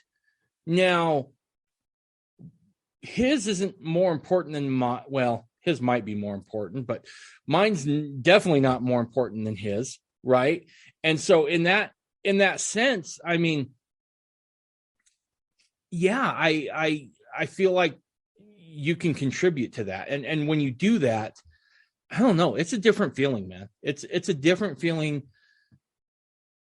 I to be honest with you, I didn't expect to have it. I'll be honest. In fundamentalism, that was the thing I was the most worried about, right? Is that sure. I wouldn't be able to do that. But on the few times I did, there was such a Christ-like love in those moments at times that I could totally see how that law of consecration and working within a united effort or a united order can definitely anchor a person back to Christ. Yeah, I think so too. And look at the opposite. When you're spending all your time laboring for money, how do you feel? Compared to, you don't feel anything. No. Sure, you get some satisfaction maybe that you're putting bread on the table for your family, but you get nothing out of pursuing money. And the scriptures talk about that. The laborer who labors for money shall perish, and the laborer who labors for Zion, shall prosper, or however that's worded. And I like Hugh Nibley. Hugh Nibley had a lot of good things to say about united order and law of consecration. And it's gonna escape my mind here. He said, "All must work, but the lunch is free. But what right. kind of work?" I've heard that. Yeah. Yep. Exactly. I think. So I'm going to tell a story here of sure. a kid that I knew, because you bring up an important point that all must work. Mm-hmm. I worked at a company who, his mom was a secretary there, and she had a son who had Down syndrome. And I was overseeing about 4 or 5 crews, and she's like, he's scared of going anywhere else to a job because he's worried he's going to get ridiculed or whatever. She's like, he needs to do something. We don't have to pay him, but can he work with you when you have stuff to do? Because we get in great big shipments of lath and, hubs and stakes and paint and flagging and all the stuff surveyors need. And I was like, yeah, he can do that. Absolutely. And I'll make some room in the budget and get him a paycheck, and this will be good. And his name was Bryant, and Bryant came to work. And when he first came into my office, he was so timid. So you could tell he just felt like he didn't have a lot of worth. He apologized a lot for not doing anything wrong.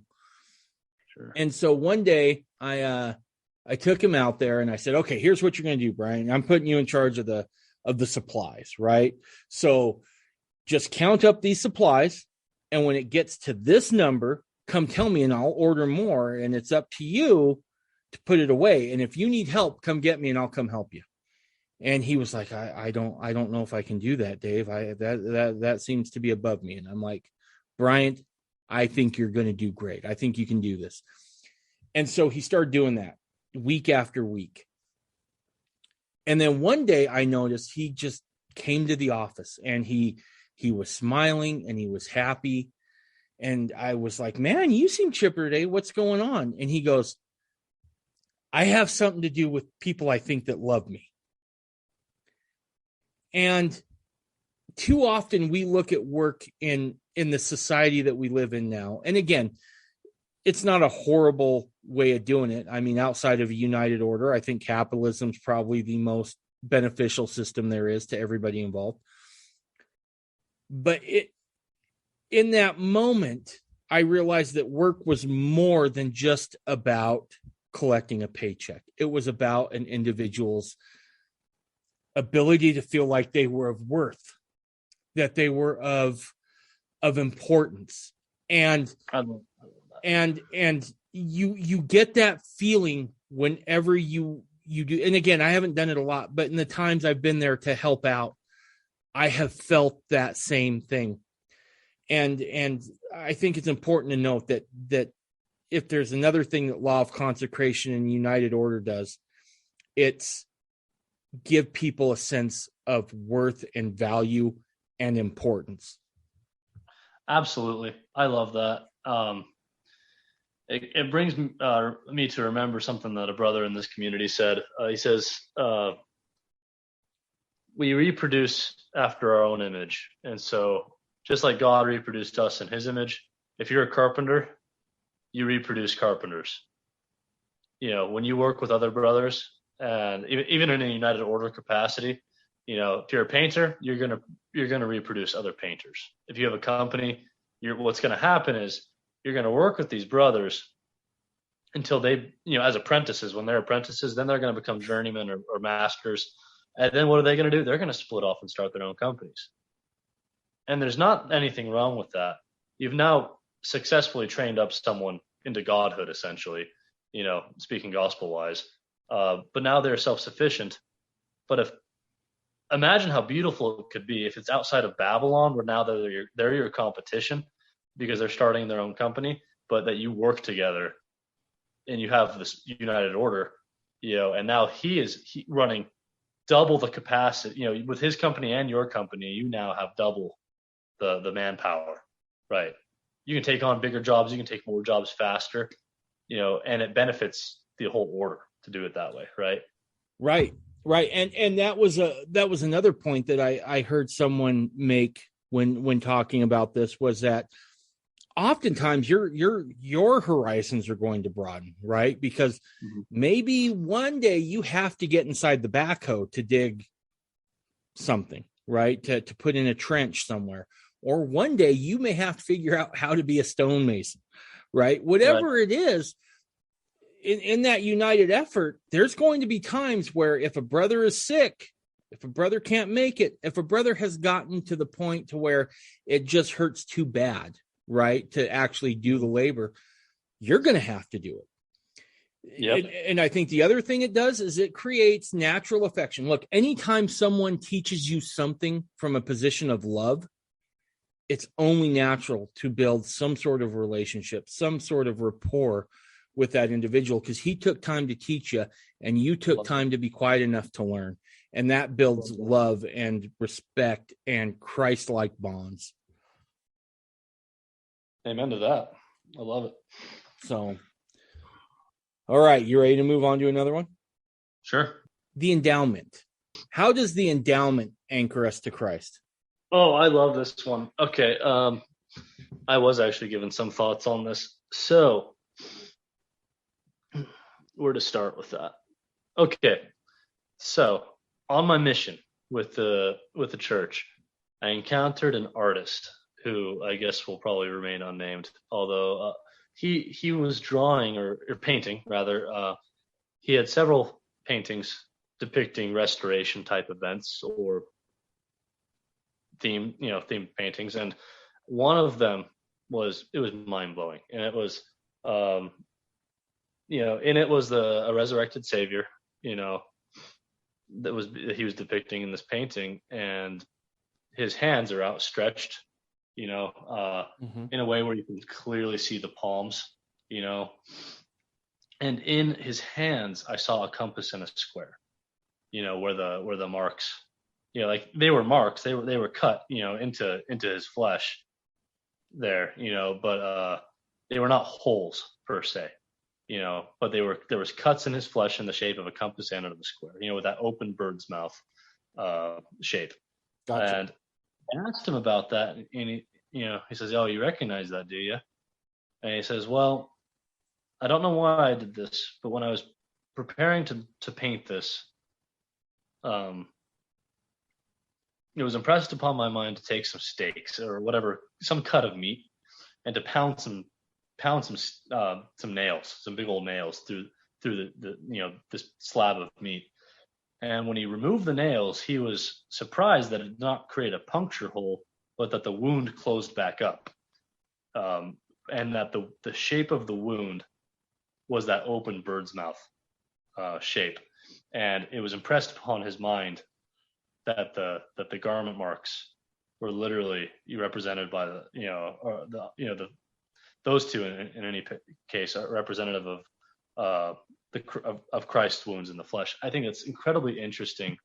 It's been in Galatians, and Paul says, "Henceforth let no man trouble me, for I bear in my body the marks of my Lord Jesus Christ."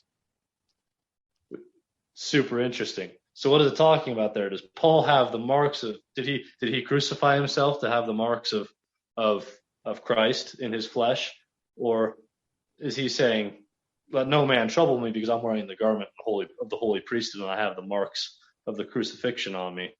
And especially with a navel mark, and with Christ being jabbed in his side with a spear, and it.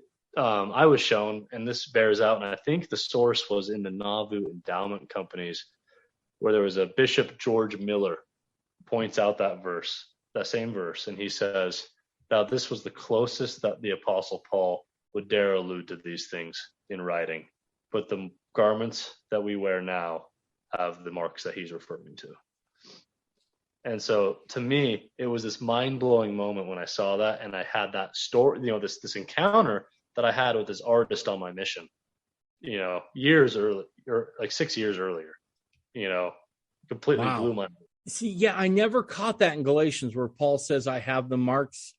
I'm sure I read it probably 1,000 times and figured he was speaking figuratively of Right. Christ's countenance or whatever. But that could make some sense that he has the marks of Christ, he maybe wearing the garment. Right. Yeah, I think so. I think it's really interesting how he says, "Henceforth let no man trouble me," right? And I think some fundamentalists get in trouble for wearing the old style garment, I think Right. it's funny how he says that, "Henceforth let no man trouble me." Right. Get out of my face about it or something. I don't know. No, that's a very interesting point.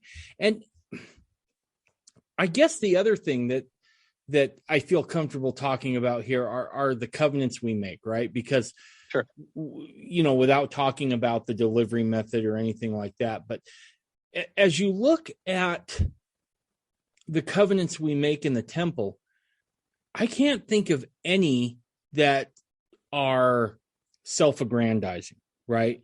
So we think of like the law of sacrifice, right? That's sacrificing. That's an outward giving, right? Go on to the law of the law of chastity, right? Don't get me wrong, we benefit from leading a chaste life, but also we're not hurting our spouses, right? That's an injunction to guard the family, to guard that sacred unit, to put aside your own selfish desires and the lustfulness of your flesh, so that you preserve the tender feelings of your spouse. Law of consecration, right? That has nothing to do with your own benefit. Now, because of the way God works, we know that all of those things that we do benefit us in some way, but by and large, those are outward things that we do for others, right? Look past your first time through the temple. Every time after that, you go for somebody else, right? Mm-hmm. You're not making those covenants all over again. You're doing it for somebody else. You are doing. That's a beautiful thing right there. Right. And that's what President Brigham Young talked about, President Joseph Smith talked about, and what the scriptures talk about is being a savior on Mount Zion. Yep. That's what that refers to, is going through the temple and making those covenants on behalf of your dead ancestors and friends, so that they can be co-heirs with you. That's a beautiful thing. That's because that's what Christ did for us, is he made us co-heirs with him. Right. And I can't think of anything more Christ-like than doing something for somebody else that they can't do for themselves. Mm-hmm. Right? I mean, we couldn't atone for our own sins. I mean, the closest we could come before Christ to having our sins remitted was animal sacrifice. And mm-hmm. even that was a type in the shadow pointing towards what Christ would ultimately do for us. Yeah, right? that was only to show symbolically that for man to, because what Christ asked the Nephites was, you need to sacrifice a contrite heart, broken heart and a contrite spirit. So when you take that with animal sacrifice, it seems to me symbolically the Lord, by instituting that, was saying, you are killing the natural man. You are killing that beast that you're killing is actually the natural man. That's what you need to kill. That's what this symbolizes on the altar right here. And that's what Christ asked for when he abolished the law of sacrifice, was he made it more clear that I am asking you to break your heart and be more contrite, be spiritual, and sacrifice the animal that is within you instead. Right. Right. Yeah. So I look at the endowment as a whole, and it's first, kind of putting us under covenant to obey God, right? Mm-hmm. And then all the subsequent covenants we make really tie closely into, well, not closely, almost entirely into how we treat others. Yeah, I think it's so interesting to me that on one level, Christ is saying, yes, here's my grace, and here are the conditions for being completely forgiven by the Father if you keep my commandments, right? But then that's not enough, and Christ has to go further and the priesthood has to go further in giving these oaths and covenants in the temple that teach you how to live according to the life that you will need to live in order to be in his presence again. And that's what the temple is for. And what those oaths and covenants are for is, now you're going beyond grace and you're going to what Christ said, be therefore perfect, even as your Father in heaven is perfect. These are the social laws that are going to teach you how to be perfect, so that by the time you die and obtain your resurrection, you know how to live in the society of the gods. Right, exactly. And you can't get that without instruction, without making those solemn covenants, right? Because unless we have that upon us, right, constantly written in our hearts and in our minds, that this is how you attain to what our Father has, you have to become like Christ. You have to start striving towards that. Now, I'm not saying that either of us will ever come close to what Christ is. But we at least need to have those ideas in mind and start taking those steps. And we do. And the function of the endowment is to get you there, right? To start you down that road, to start you thinking, how is it I turn my thinking? When you take into account that all of those covenants we make are selfless covenants within the temple, that they are to guard those we love and care about and want to work with, it can't do anything but anchor you back to Christ. Yeah, when you look at the millennial prophecies from the Old Testament, it's so interesting to me that when the Lord's talking about preparatory to the millennium, he says that my law will be written in their hearts, and how the endowment, as you're saying, it causes that change of heart where if you internalize those covenants and start going down that path, like, you won't become exactly perfect as Christ is, but if you have that change of heart and it's written on your hearts, the Book of Mormon says that when you die, the spirit that you have is what you have in the next world too. And so if you don't have that written on your heart, you can't be going the same direction that God wants you to go to. And so the endowment is to help facilitate that change. Secondly, the other millennial prophecy regarding Elijah in Malachi talks about hearts too. It says, behold, I reveal the priesthood by the hand of my servant Elijah, and he will plant in the hearts of the children the promises made to the fathers, and the hearts of the fathers will turn to their children, lest I come and the earth be utterly wasted at my coming. And so it's so, I don't think the Lord's a liar, and he says the earth will be wasted. What does that mean? It means even the atonement of Christ can't do, saving us from our sins individually is one thing, but if we do not prepare our hearts to live with God, it's wasted. Right. You know what I mean? Yeah, absolutely. And so often, I think this especially, it took me years of going to the LDS temple to figure some stuff out, right? I don't think that it was particularly instructive, right, about why we made the covenants we made inside the temple within the LDS Church. They just left it at, it was necessary or something like that, right? This will prepare you for godhood.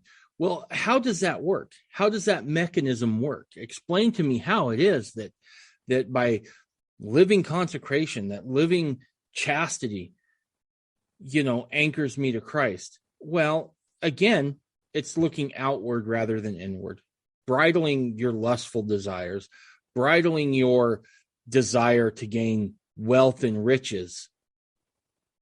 It can't help but force you to look beyond yourself, and in that looking beyond yourself and caring more about others around you.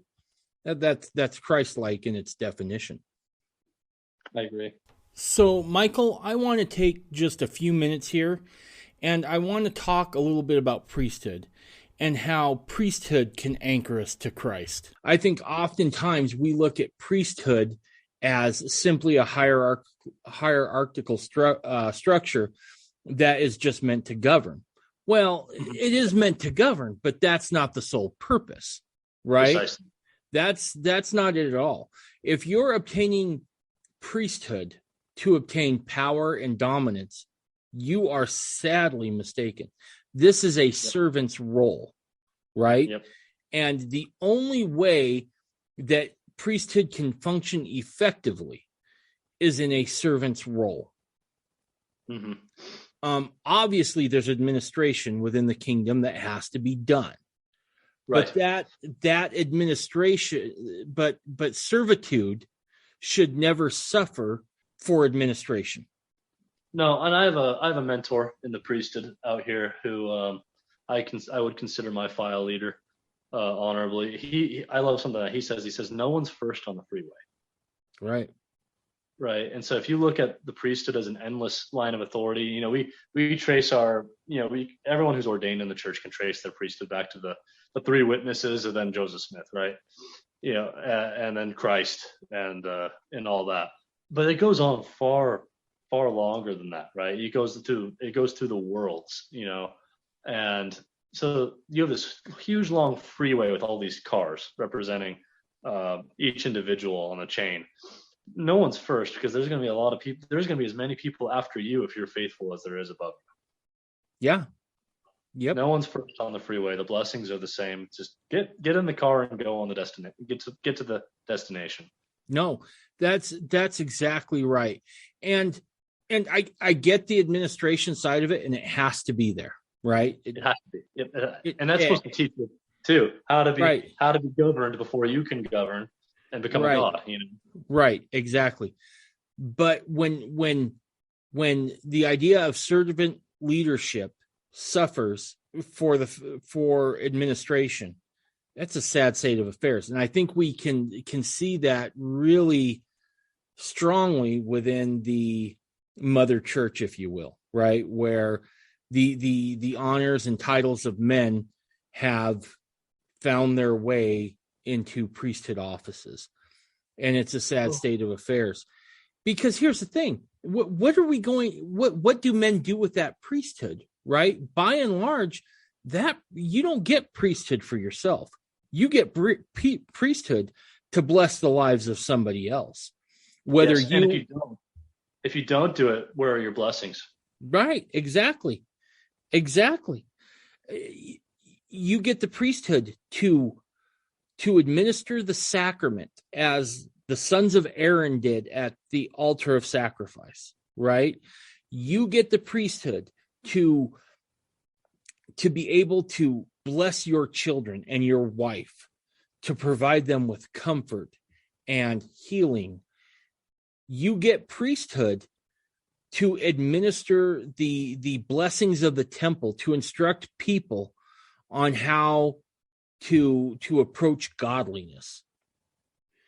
That's another thing I'd like to touch on too, especially regarding higher principles and higher blessings.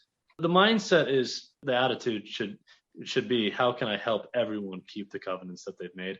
Also, what does it mean to magnify your priesthood? We hear that in the church, probably in fundamentalism too, magnify your priesthood. And you think it's, do a good job in your calling. No, it means, when you look at magnifying talents in the scriptures, it means to make more.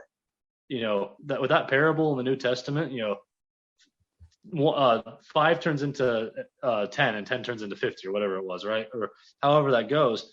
And if you're not making more priesthood with your priesthood, are you magnifying the priesthood? If you're not administering the covenants and standing as an administrator, as a legal administrator, I think you're going to be held accountable for withholding opportunity for people to progress personally, because you're not magnifying your talents. And what did the Lord say when he came and found that servant, saying, you've hidden your talent. You did nothing with the priesthood. You didn't you did not ordain anyone else. Right. The other thing that I think we got to talk about with priesthood, or at least maybe just me, I don't know what your situation is when I was first coming into the branch and exploring fundamentalism, I kept coming across the term file leadership, right? Mm-hmm. Who's your file leader? And I was like, okay, here we go. We're going to start down the path of oppression and, and having someone over you, lording it over you. I am so fortunate that because it was explained to me, you'll have a file leader and he'll help you. Right. And I'm like, well, I guess we'll see. And I had a pretty profound experience when praying if I should join the branch. It's one that I don't think I'll ever share, but with a few, because it was so profound. But I had to take that on faith to do it, right? Because every inclination was like, ooh, I don't want to do this. But it seemed the answer was, it was correct. And so when I received a file leader, and I'm not going to say his name because I don't know if he'd be comfortable with it, so I'm going to leave it out. But he knows who he is. He has been nothing but loving and supportive and the opposite of tyrannical, right? He has been a counselor and a close friend and a confidant. And I see the wisdom in it, right? I absolutely see the wisdom in it. I feel the love from file leadership, and I feel like if there's one thing the LDS Church could really take away from fundamentalists, it's this idea of file leadership. I think so too. I absolutely agree. My father, speaking from my observation, was completely destitute of a mentor in the church, except for his father-in-law. So my grandpa, was essentially for many years his file leader, but now he has none. Really, Grandpa's still alive, but he doesn't really function the same way. He's old. Right. And so yeah, I think you're completely right. And I don't think that there's anything wrong with file leadership either. In fact, I'll share a little quote from the file leader of my file leader, who's dead now as well. His name was Jackson Ted Jessup. And he said, "My greatest fear for this people is that they will either become a dictatorship or they will become too independent to take righteous counsel."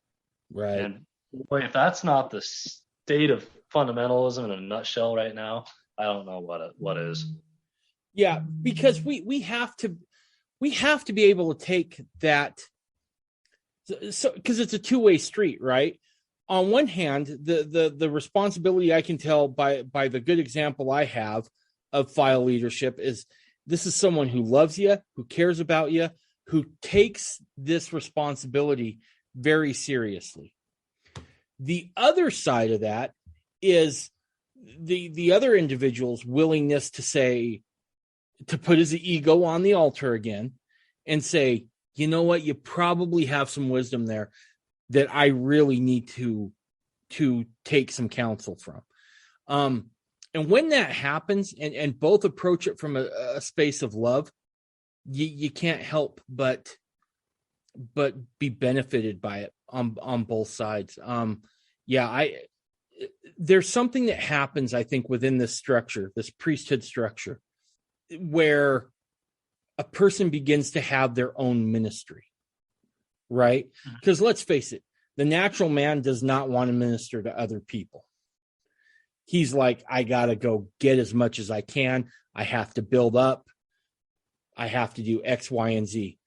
But with this idea of servant leadership that the priesthood teaches us, well, that's a different beast entirely, right? That's something that fosters love, and leadership simply doesn't mean leading. It means ministering. Yes, I think so. It's all about, it's just like I mentioned earlier in a marriage, living the gospel by example, not just by precept. A file leader or priesthood leader could say the same thing, right? Like, this is the doctrine, this is what you need to do, and not live it himself, right? And then what kind of relationship are you going to have if he's just telling you what to do or telling you what the doctrine is? But if there becomes a union of feeling between the two of you, that bond that's that bond that Christ is talking about in John 17, where you're becoming one. Well, yeah, and yeah, exactly. And you look at Christ's life, right? He's washing his apostles' feet. Yes. Right? He is washing their feet. He is healing people. He is raising people from the dead. He is feeding the masses. None of that is really self-aggrandizing. No. It's all out. It's all outward expressions of love and concern for his brothers and sisters. And I think with priesthood, we men really need to understand that to really tap back into the power of the priesthood. I agree. So real quick, because I want to touch on this subject. I think within the LDS Church, somehow all the things we talked about today, right? About how these higher principles now, and I understand some of these higher principles aren't talked about anymore in the LDS Church, but these higher principles somehow have lost this connection back to Christ, right? Where they're almost esoteric. No one really talks about it. Yes, that's true. What can we do as fundamentalists to make sure we never fall into that trap? That's a great question, and I don't know if I'll be able to give the greatest answer on the end of this deal here, but I think, one, you need to be in constant reminder of who you're emulating as a priesthood holder. Like you just said, like you need to remind yourself that you are trying to follow the footsteps of Jesus Christ in his mediating position, and you become a mediator between God and your wives and your children, and you need to serve your wives and your children like Christ would serve you. And you need to try to live as near as possible in every moment, I think, and try to say, what would Jesus do? It's that simple. And try to teach your children how to. My mind is blown right now with when I compare what I've seen in my father and mother's marriage and how well they live the gospel, and I never knew it. You know, when they're not fundamentalists, but when I look at them living the gospel in their family life, oh my goodness, I've only been married for 3 months, and we're still, you know, it's still brand new, and my mind is being blown, but they seem perfect compared to me looking at myself already in my marriage, that I know from their fruits, I was able to have a love of the gospel. I was able to have a love of the doctrine of Christ because of they lived that. They made that in their marriage. That they made that so important. And so by emulating the Savior in such a way that your children will love the gospel, and then begin to ask you, what does this mean when Christ says, "Be therefore perfect as our Father in heaven is perfect"? How can we be perfect? And then you can begin to explain to them, that's by oath and covenant, son. You know, when you go to the temple one day, you will learn about that. That's exactly what Christ is talking about, is how to be, and you will be taught how you can be made perfect in the next life. You know, things like that, and be able to live in such a way that they can trust you when you tell them, and then where they can remember things. Like I remember my father telling me about Isaiah, saying that 7 women would take hold of one man, and this would happen before before the beginning of the millennium. You know, and I remember the things that they taught, and not to be so rigid in systematizing how Adam God fits with the scriptures, for example. It's not going to work. There's a lot actually in there, by the way. That could be a whole nother podcast. I think maybe you touched on that with Jacob, but there's a tendency to, I think, correct when you become a doctrinally minded person where it's very intellectual. Just be cautious not to fall away from the other side of emotion and being truly feeling after the hearts of other people around you. I think you hit on a really big one right there, right?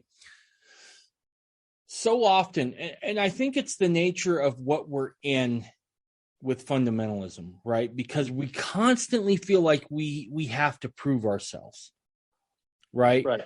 Because we have been challenged by the LDS Church to some extent of, well, explain to me how it is you feel like you can do these things and still teach these things. So we feel like we have to prove it, right? And to some extent we do. But if you're only getting it here in your head and not in your heart, you've lost it. Right? Yep. At that point, you might as well be an anthropologist as much as a priesthood holder. I love that. That's perfect. That is a perfect analogy. Because unless you feel it, you're really on the outside looking in as a social experiment. So you have to feel it. Now, having said that, once you feel it, I don't think there's anything wrong with digging deep and trying to prove your stance, right? I encourage that. I think that's definitely needed, but feel it first and then go after the intellectualism of it. The Lord says to love him with all your heart, might, and mind. So you got heart and mind in there. You know, that's so interesting to me. When you look at old theologians in the church, they were so good with describing both the heart and the mind. Cleon Skousen comes to my mind, where he talks about his journey in discovering what good does it do for a man to die on a cross for the whole world. Yeah, what good does that do? Yes, I can feel sympathy for a man who dies on the cross, right? But what does it do? You know, and so he does begin, as you say, to uncover and investigate the science, almost the theology, the logic, the philosophy behind how Christ, being hung on a cross, nails driven through his hand, through his suffering, how can it accomplish what it accomplished? And it is the way that he delivers his thoughts on that is so it feeds the soul, the heart, and the mind in such a degree that it's truly inspiring. But that's what we need to be about. And ask your children and ask your friends according to the kind of like the Socratic method. Like, ask them questions and in a way that makes them think about the answer, so that when they come to you and share their thoughts, that you can then share yours and about the gospel. I think that's the best way to teach the gospel in the family. That's how my father taught. He'd always ask questions. And dude, when I was young, it drove me nuts that he wouldn't give me the answer sometimes. Right. I think also the one thing that I remember from my time in the LDS Church is it seemed almost like a checklist, right? Yes. Here's your punch list items that you need to do. And sometimes I think it got, don't get me wrong, Mormonism in its purest form is very goal oriented, right? I mean, we're trying to get someplace, but if we forget to enjoy the journey, I think we're going to really miss out. So the one thing I've told my son is, the one son that's still young enough that he goes with us when we go to church in Spanish Fork now, to the branch rather than the LDS Church. I'm like, don't look at these like a punch list item. Enjoy this. Enjoy these times. Enjoy this growth, right? I don't look at it as here, and here, that you're looking at it wrong, right? Right, that you're running a race with the people around you too. Right. Don't do that. Feel it and enjoy it, right? That's the other thing. I don't think that, look, living the gospel can be tough because it's challenging. It's designed to be challenging. Yes. But I equate it to working out, right? There are times when going to the gym just sucks, right? I don't like it. I'm making a more concerted effort to go to the gym. Getting up at 4:30 in the morning, staring at that clock, getting my shoes on, going outside when it's cold, getting in the cold car, driving to the gym sucks. Yes. But in the midst of working out, all of a sudden I enjoy it, right? The blood is pumping. I'm seeing gains and it's fun. Right. And I think we need to look at the gospel much like that. Yeah, there's times it's going to be tough to stay motivated or tough to do these things, but you're also going to enjoy a lot of it. Yeah, I like what you bring, that analogy you bring up with working out. It's in the same instances in the gospel and with working out. You're competing against yourself, right? Your former self and no one else. You're competing against yourself.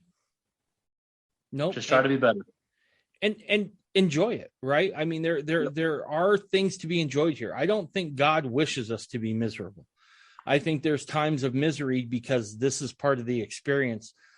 But I think by and large, this is designed to bring us joy. And if we're not enjoying this, we're kind of missing the point. Yep. And on top of that, and back to the original question, the thing I would say to people in the church is the thing that's wrong with removing things from the endowment and changing things in the endowment is that it is preventing you from learning how to grow and compete in that race and improve yourself to the best that you can improve yourself. You are removing the tools out of that gym to help be fit to be in a celestial glory. Not that you can't do it ultimately, but you are having the tools removed from you right now that teach you how to live in this life to be prepared to live with God the next. That's why it's so dangerous. And Right. so if you can look at it from that perspective, that's what we have to offer is when, we have, like you said, like the original endowment, as close as we can get back to that. We believe in that because we believe that the principles therein will help better exercise us towards the celestial glory. Same with plural marriage, same with law of consecration. These are the tools that help us understand who God is, understand who Christ is, and understand ourselves. And so why would you want anything less? Why would you want anything less that is not capable of giving you the strength to go through the veil? Right. And I think that's part of the problem that the LDS Church is seeing now, right? Because they've kind of watered this down so much that and this isn't to slam on Protestantism, right? But it's just another church, right? I mean, it's gotten kind of that same feel. And as they lose people, I think it's largely because the gym is too soft, so to speak, right? Yeah. All they got in there now are 10-pound weights and a treadmill that doesn't really work beyond level 1. Right. And the moment that you catch up to the personal record of the prophet, you're a dangerous man now, and you can't go beyond him. Exactly. Where a prophet's role is, he's not Christ. He's not the mediator between you and God. He is to help you get to be a mediator. Yep. He is there to help put you in that position to your family that Christ is relative to the whole family. Yep. And it's also his job to get to that same position for his family as well. Yep. No, I couldn't agree with you more. So we've done here right at 2 hours and 11 minutes. So it's went by quick. Just one thing I thought I'd share maybe. Yeah. About all of these things, like you just said, like what is the utility? Like you and I, you said, we come on the same ground. Like we identify with President Young because he was able to take almost abstract principles and concepts and apply them in a practical temporal nature and view things as spiritually and temporally as one great whole, right? Now, I sure love the man because of that. So these things, temple endowments, teaching you how to live the social laws to prepare you to know to live with God comfortably in the next life. Adam God, teaching you who God is and who you are, and who Christ is, and the role that Christ plays between the two of you. I think with all that in mind, it's. I hope that those who listen to this will then reflect on John chapter 17, where Christ himself is giving this great, it's called the Great High Priest Intercessory Prayer. And he is praying that the 12 will be one with each other as he is one with his Father, and that also that they will be one with him as he is one with the Father. And so you have this covenant relationship being established that I think is typical, of us as well in the priesthood. When you live all the laws of God and obtain the blessings of it and are truly in the Spirit living the law, you are moving from priesthood to godhood, a body of priesthood to a body of godhood. Because you have those two distinct bodies in the John 17 represented. You have the 12 representing the priesthood, and you have two members of the Godhead with Christ and with God. And so the entire point of priesthood is to move you into godhood, to become one, as the 12 were to become one with Christ and with God there. And so we are looking to become acquainted with the family tree of life, that Father Lehi saw, and obtain the fruit and the seeds of eternal life right there, and then you get to go plant it on a new world when you're a God, and then invite to your children, come partake of this. And then you get to do that forever if you keep your covenants. To me, that harkens back to what I said earlier, is that the blessings of Abraham, Isaac, and Jacob are the blessings of Elohim, Jehovah, and Michael, that you can. And it's so interesting to me that when you read Genesis 14 or 15, and God is telling Abraham that your seed will be more numerous than the stars of heaven.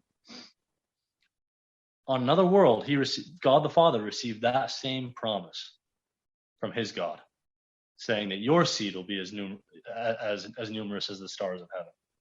And that's the beauty of it, is we get to partake of that blessing, and others will get to partake of that, and we'll be grafted together. And that's the beautiful thing about that family tree of God right there, is the tree of life. And I think that I hope that image helps people understand what priesthood is for, and what our goal is. All right. Well, Michael, I can't tell you how much it's meant to me that you came on. I think this has been a great conversation, and let's do it again. I would love that. I'll have to think of something else to talk about, but let's do it. Yeah, let's do it again. All right. Thanks, Mike. Appreciate it, man. God be with you, and see everybody next time.